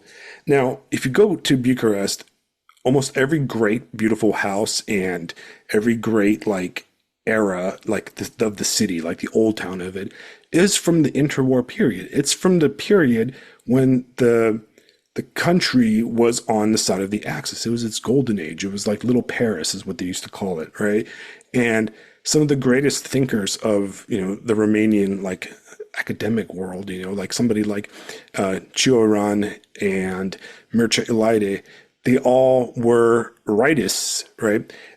That country was a country where the student movement during, most countries had a very liberal left communist student movement like Spain and that kind of stuff. Romania was the exact opposite. It had a like very like outspoken right wing movement, and it was really its golden age in the 30s. And when communism and the Soviets kind of took over, and the communist system came, eventually the Soviets moved out. But when that happened, the country was basically in stasis for 50 years. There's nothing of value from that communist era except ugly, apartment blocks. And, they destroyed 1,000-year-old churches and destroyed, it was just misery and shit that they left, right? And now in the, 21st century, it's finally being revitalized. And what they're revitalizing is not stuff from the communist era. It's stuff from the era of, pre-World War II. So when you look at it did the British save us from the evil Nazis, or did they turn us over to the Soviets? Right? Or did they even care? Or did they even care? And the reality is they didn't give a shit. I can almost guarantee. Yeah. Romania, where's that? I can almost guarantee they didn't give a shit. Right. I mean, just look at what they did in the Middle East, things like that. You know what I mean? It's whatever. Mm-hmm. Right. I mean, and that's the question. These are questions that we have to ask if we're going to really take a look at, world history, right? And we're not picking sides. There's no Nazis today, okay? There's no side. Nobody's going to become a national socialist and bring back the ideals of Hitler, all right? Fundamentally, that's impossible because we are not living in Bavaria right now, okay? And the people in Bavaria won't do it because that was fucking 80-something years ago, and it's just no longer that world. We're talking about a world that no longer exists, all right? We're obsessing over the things that were done then in order to keep us from looking at the things that are developing now. Absolutely. Again, it's that autoimmune response, I think, is a good way of putting it. Because, I mean, but when you were saying that, it was making me think of either like, what the British Empire and the Axis did, after World War I, and, dividing up the Middle East and creating borders that made no sense, that, is kind of in a lot of ways, set up so many of the conflicts we're having now. And I think, again, if you start pulling at those threads, said like Churchill, I think, if you look at some of the more left-wing critiques of him, they have some points about how brutal Churchill was in India or in Eastern Europe, or, that it's a pretty well-known fact that, the Nazis used the American expansionist plan, like, oh yeah, that's what we're going to do in Eastern Europe. And if you start really looking at that, like the Marvelification really starts to fall apart. And you're like, oh wait, do we really want to get in another one of these conflicts again under false pretenses again and like have even more people die? I think it falls apart really fast. And I think one of the biggest reasons that we have it is because so many in our culture do not have the stones for the things that are required to be an empire, to have these kinds of conflicts. I mean, I'm thinking back like in class to prep for, later this year, I'm reading Edward Gibbon's, Decline and Fall of the Roman Empire. And the first few chapters, he's explaining Rome at its height. And I mean, it is a brutal empire, absolutely. But it strikes me that you have this cultural cohesion, you have this economic cohesion, at the height of the 5 good emperors. Like, my God, that was a good time to be alive, right? If you lived inside the empire, whew, and you were a citizen. Good. And well, yeah. But even just being inside the empire and not being outside, being a barbarian. You know what I mean? Like, at least that had kind of the refreshing honesty of, we're the empire, and if you don't listen, we're going to send a legion to basically massacre all of you. like that's just how this rolls. You know what I mean? And Mhm. it's humans we've kind of forgotten what that side of our species is like, or at least in the West, I think to a large extent. Mhm. And that's why these kinds of discussions and these kinds of things shock us, because we've all been turned into infants, we've all been turned into children, and we don't want to look at the world as it actually is. We want to look at it as we hope it to be and pretend it to be. It's almost like, so, I talked about Caleb's article earlier, this line here where it says we tell ourselves there's nothing to expect beyond what we can feel in the moment. The person's prime goals are increased vitality, creating an identity, so on and so forth. Guys, our country is doing that. It's not just us, it's our country doing that too. Right. Creating an identity out of available cultural and historical materials and trying to secure a comfortable and enjoyable existence. Mhm. Right. There's no sense of transcendentalism. There's no sense of a greater destiny or that there's any sense of eternity. We're living in the moment. Our country is living in the moment, and good luck. Right.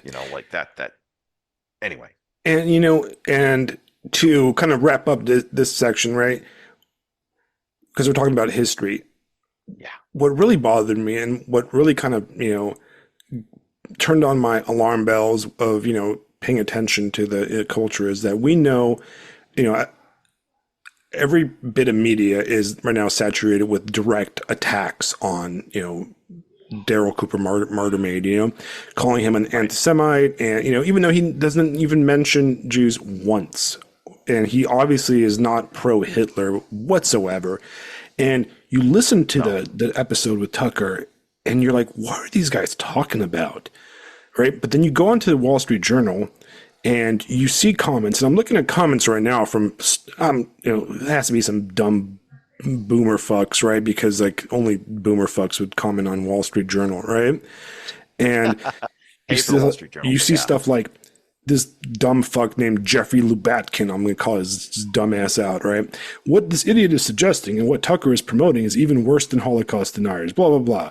You can't take seriously anything that comes out of Carlson's mouth because he says the Russian market stores were better stocked than USA stores. Actually, motherfuckers, I've been to Eastern Europe, and I really liked the grocery stores much better than the ones that we had in California. So eat a dick, right? He was right about that, And then it's basically like all these ad hominem attacks about how like we're the greatest ever and we're the greatest ever all the time. And you know what? Yeah, hey, we are the greatest country, but you guys are making it shitty, okay? Yeah, they're arguing with the straw man inside their head. Right. Like, And in a country that attacks people on credentials and this kind of stuff because they have a perspective that honestly is not much different than the mainstream, right? Like I said, if Daryl Cooper was going on saying crazy shit that like nobody else ever said about, like full blown Holocaust denial or anything like that, like moon landing denial, any of this stuff, I would be like, okay, I see you guys, a moron, whatever, we can argue, but I'll still argue with you. If you deny the moon landing, Hitler is a psyop. He was never real. I will argue with you, right? But you know what?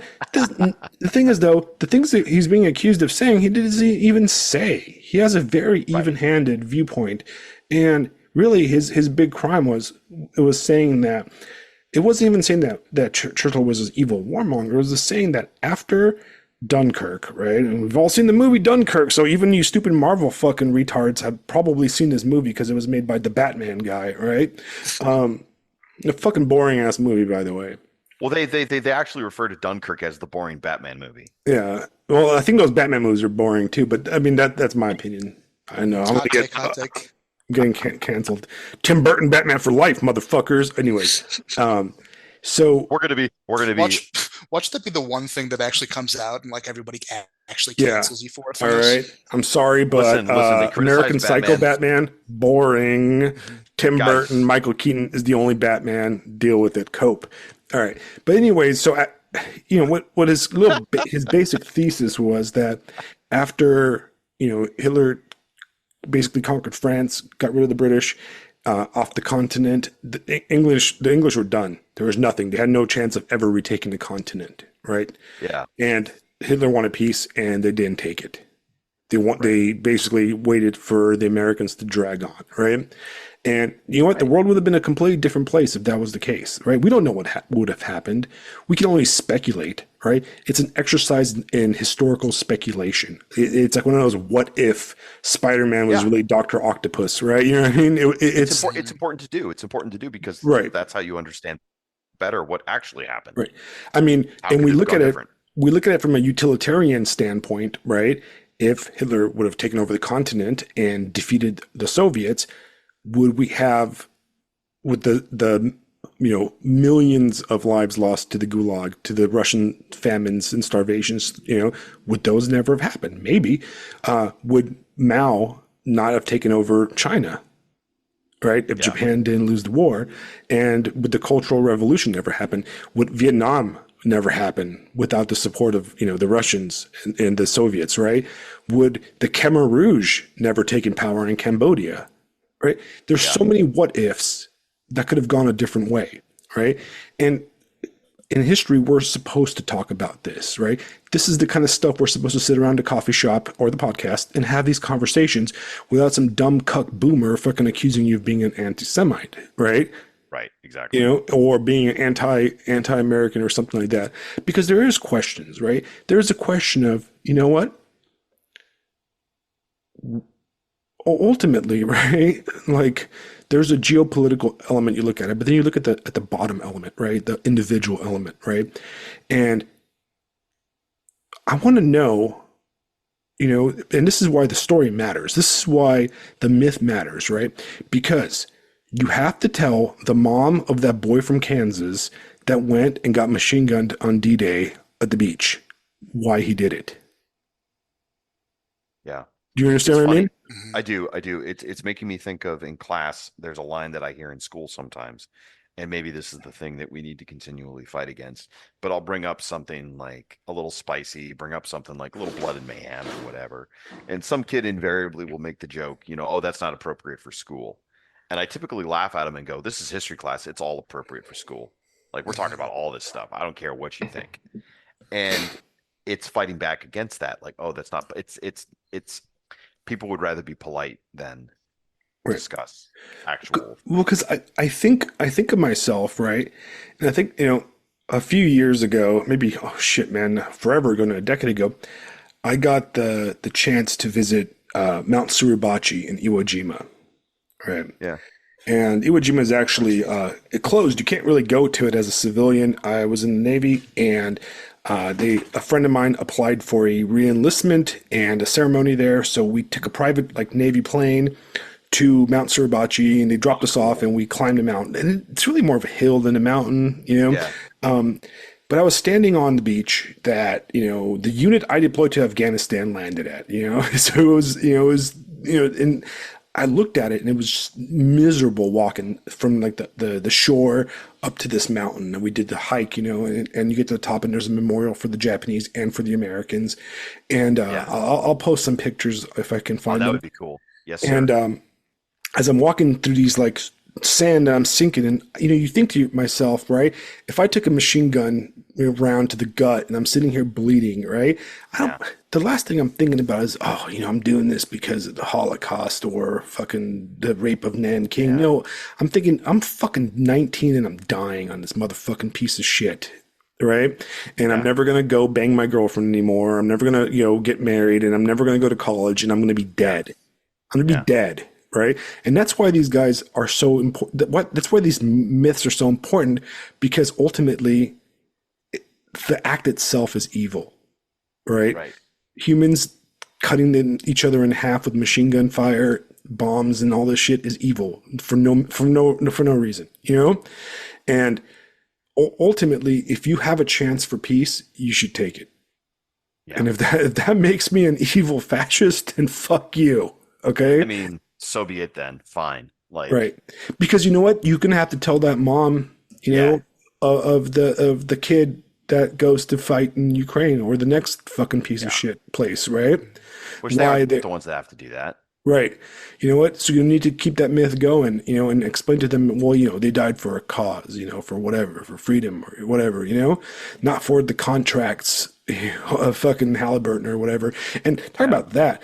How the fuck is Dick Cheney and Halliburton the good guy now in the liberal mind? Don't get me started. Oh man, I don't even want to go into that, but let's just talk about, just think about that for a second. What a piece of shit those guys are. That the guy that they literally considered the devil is now like, oh well, he's on our side now. He's going to support. I'm like, Welcome to the resistance, Mr. Cheney. Yeah. Okay. Right. That's Yeah. but Did they call him Darth Vader for a long time? yeah, Yeah. the Like his literal Well, evilest he man in does the have a world. robot heart, to be fair. That one's not too Marvelization. Yeah, It's fun. come on, guys, and that's why history is important, right? Because here we're rewriting modern history of our lifetimes. These guys are telling us something completely different that the respectable Dick Cheney, and we're supposed to take everything for granted from 100 years ago, 200 years ago, 300 years ago, 1,000 years ago. Nonsense, man, nonsense, right? And that's It why. reminds me. Sorry, it just the whole like Dick Cheney getting embraced by the Democratic Party makes me giggle. Like it makes me think of like on the flip side when Khrushchev denounced Stalin. Like all the Soviets like, wait, what? Just It's kind the of opposite direction. But it's the same incoherent. kind of thing. Well, Yeah, it's incoherent. exactly. Look, I came into my political adulthood in that era, right? I graduated high school in 2002, and Yep. I was a diehard liberal. I was an anti-war liberal, and I voted the first time I ever voted in the United States was for Barack Obama. And oh God, I'm so canceled by the right, huh? Sorry, guys. And That's okay. We're getting. I remember. This is to get canceled by everybody. I'm podcast. heterodox. I don't care. Right. It's good. And I remember, and that's why I take no sides, man. I'm me. All right. Yeah. I'm the man of the forest. All right. I am the anarch. All right. But oh, younger. Yeah, But boy. ultimately, right? I remember the protests in Southern California against the Iraq War. I remember the complete, like, constant, like, basically Dick Cheney was the devil, from Saturday Night Live to everything. And these guys are like toting this dude as like, oh yeah, it's totally, he's supporting our candidate. I'm sorry. You know what? As a, I don't know. I might have, like, my viewpoints on world might have gone more to the right since then, but I'm still not cool with that. You know what I mean? That's a step It is too really far. wild. Well, I mean, I think I've kind of said this before to you guys in the chat. Like, I definitely came more from the left, and I don't really think I've really changed my values, is which kind of when I'm talking to guys like you, it's like, wait, I saw so many moments like this, like, wait, isn't this guy the worst? Why are we like, it's Cheney now, but it's Bush before that? Like, Right. Yeah. my values have really changed, just like this kind of insane, incoherent, kind of post hoc justification that they're trying to. I mean, it's not about holding this shit together. Because if we can kind of get back to the beginning of the conversation with these founding myths, we're trying to get people still on board with the American Empire project. Yep, go die for whatever the next war is. But we don't have that community that we had in the World War II era, or even when I was a kid in the 90s. Like, you're trying to, like, get a little bit more enthusiasm for a community that doesn't exist and the myth that doesn't exist, and you hold on to these few figures like Churchill is good. Like, you have to have these couple things that have not been completely deconstructed and deracinated. That's why I think you have this such a strong reaction to something that, and again, I read and agree with, like, a lot of the criticisms of Churchill from the left that, yeah, I think are fair. But, and again, like you said, now that you're criticizing him in this context, in this time in history where we're arguably ramping up for war again, now it's a step too far. And now Dick Cheney is good. Like, it just, I feel like, kind of, again, with the debate, to loop back, like, Right. is anybody buying this shit anymore on either side? Does anybody believe this shit? I mean, It's like, these guys were I've got waving the perfect puppets. plan. These guys were burning puppets of Dick Cheney and John McCain, 10 years ago, Yeah. 15 years ago, calling them war criminals, right? And now they are, patriotic heroes. I mean, come on, guys. I mean, pick something, right? Like, before Standing you up accuse for somebody democracy. right, and then it's just insane. But what it is about, it's about we're in a complete meta modern fuckwad of a world, and it's all about winning. That's all it is about, right? And then to take it back to Churchill, if it was all about winning for Churchill, and he's this great guy, he was a fucking loser his entire career. Let's jump to a previous 4-year stretch that was good. Well, there's a reason that they voted him out right at the end. Well, let's jump out a little bit before. He was responsible for Gallipoli, right? Yeah, which is a freaking disaster, right? Yeah. I was hanging out with some Australians, and that's a the anniversary of Gallipoli is Anzac Day, is what they celebrate in Australia and New Zealand, and they celebrate it as basically it's like their Memorial Day for their military, because so many, Churchill basically sent Australians and New Zealanders to die, right? In a failed fucking invasion where his navy, because he was the head of the admiralty, abandoned the Australian and New Zealand infantry to die, right? And that's when the Australians said, never again, and the Canadians, will we ever be under British control, right? And that's what Anzac Day is. It's like their Memorial Day.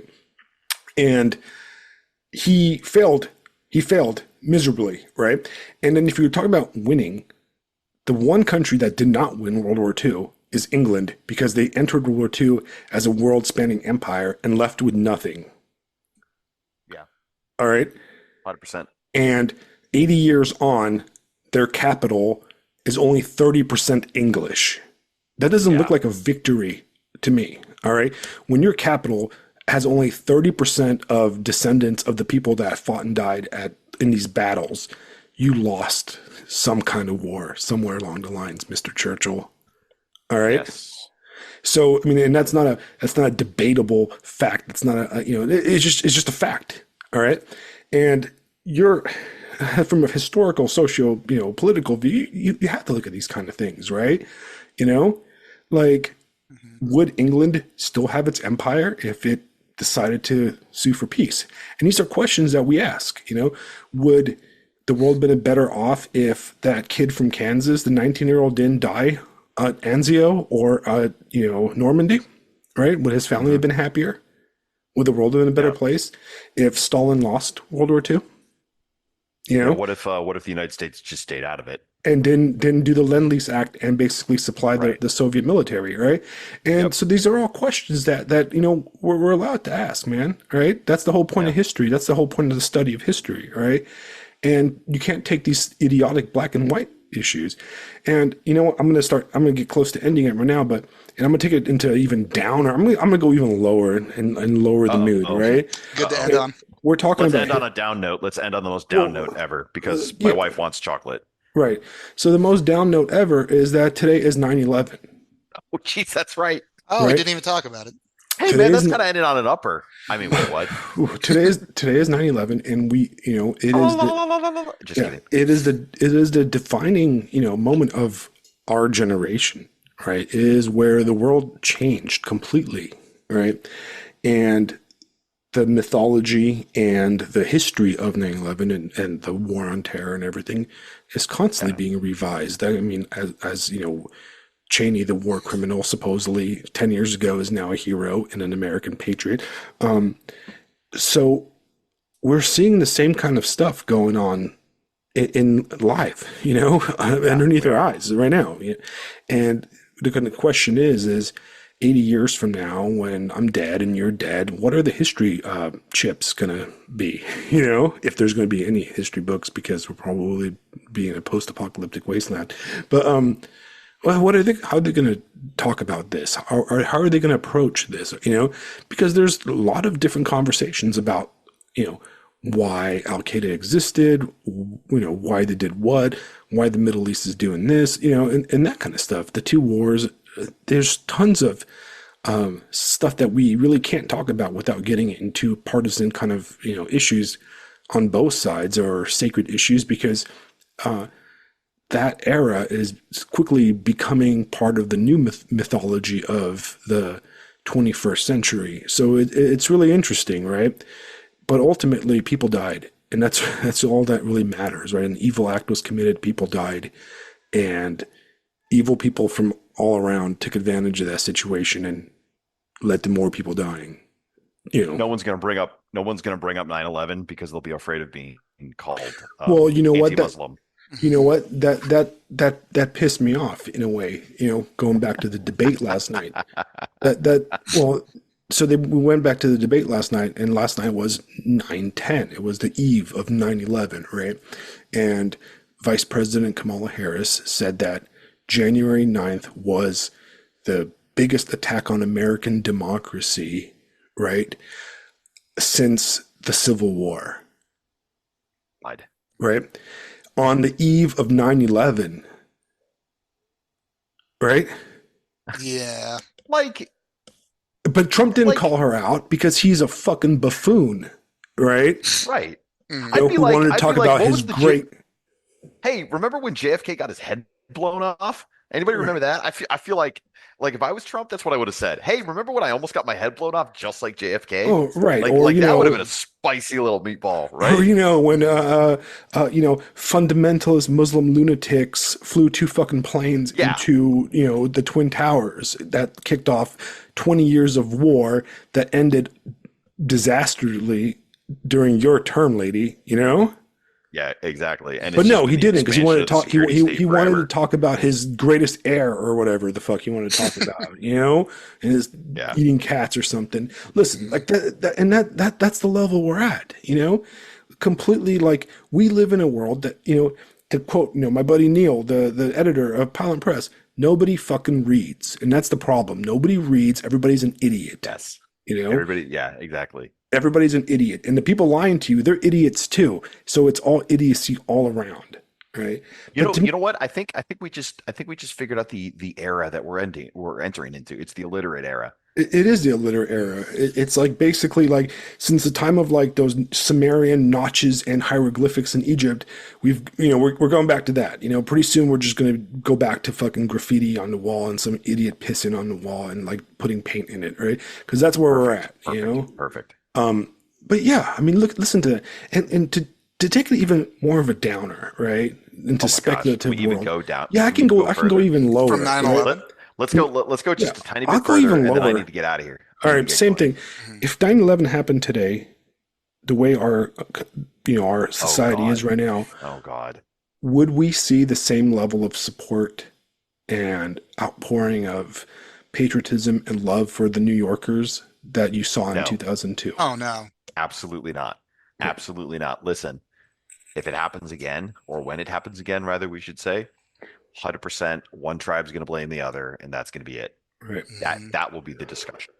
Like a deep part of me wants to say that like Americans will rally around each other, but to be honest, I don't know. I don't know. And that sucks. I mean, you're gonna have the vast majority. You're gonna have the Washington Post and everybody else. Whatever they're told to say, they will say, and then half the country will disagree with it on principle, and that's it. Mm-hmm. Right. No matter how untrue it is. Yep. Right. Yeah, exactly. They could tell the truth, and half the country's gonna go, nope. We were all there. We were all there in 2002. 2001. Right. I'm sorry. I was a senior in high school, and I remember like the flags, and everybody had a flag, and even the most like left-wing like hippie types were pro-America on those days, and I don't know. You even had Vladimir Putin calling the White House, going, "I got your back, America." Right, and I don't know. Thanks, Vlad. I don't know if we would have the same, because you see the gross comments whenever there's a hurricane or anything like that, and it's like, I don't know. I think that if it happened to New York, I think the conservatives would turn their back and just be like, "Fuck those." Yeah, New they deserve it.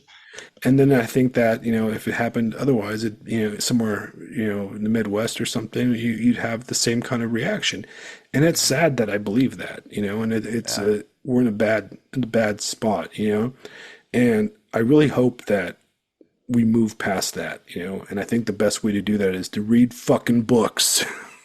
Right? Read books and have read books and have conversations right. Like this. Have conversations. That's a combination. Get some good knowledge and then like talk to people, find your common ground.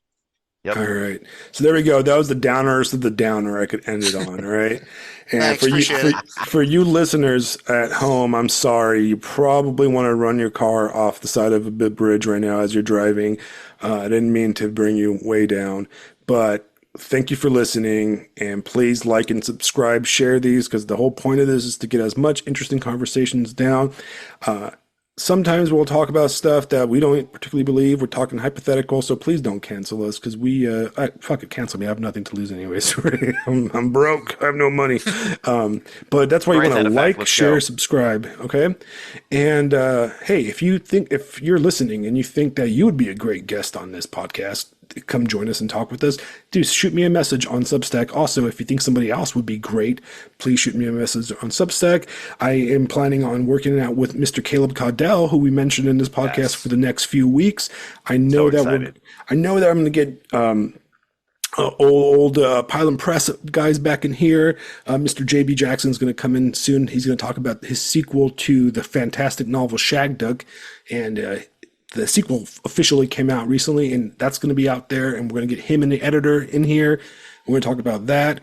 I want to get our Substack buddy, what's her name? Our New Yorker buddy, Sudana, right? I want to get her in here because I know she took a trip to Los Angeles, and I want to talk about LA because, I hate Los Angeles, but I love Los Angeles, and it was my home my entire life. So I got a lot to say about Los Angeles, and I think her viewpoint as a New Yorker, which, to be honest, I've always kind of hated New York. Sorry, Sudana, right? She might have some great stuff to talk about there. God, there's so many people I want to get on. Eventually, I would love to get Librarian on here, and I think we can have a great conversation. So if you like this podcast, please like, share, and subscribe. All right. Just share it around, because the more it gets out, the more, popularity it has. We're doing great numbers, man. Tremendous numbers, to quote Mr. Trump, right? The best podcast on Substack, right? Also, don't forget, guys, make sure to bully Chris Best and also Hamish McKenzie, so we can get them on the show too. Right, all those guys. That would be, we got to get all them on here. Right, for funsies. They can come talk. Yeah, they should share our podcast. I mean, those guys like to promote those fucking shit lib fucking boomer cons. We might be able to get Mills Baker on here. Yeah, that guy seems cool as fuck. Yeah. Mills would be like, sure, fuck it. Right, but yeah, absolutely, man. Bully him. Guys, thank you for being on again. This was kind of a dark one, but it was a good one, I think. Okay. Yeah. So gaze into the abyss. We'll talk about something nice next time. Yeah, we'll talk about guitars and video games, all right? So this is a fantastic 20th episode. I can't believe I've been doing this for 20 episodes already. We're talking about like 80 hours worth of audio, right? I'm going to get off here. I'm going to freaking sit here and edit this, put it out hopefully tomorrow. It all depends on how tired I am. I'm pretty tired. I got to wake up at 5 a.m. every day. And we'll see, okay? Either tomorrow or on the next day it'll be out. And thank you once again, and good night. Thanks a lot. Talk to you guys later.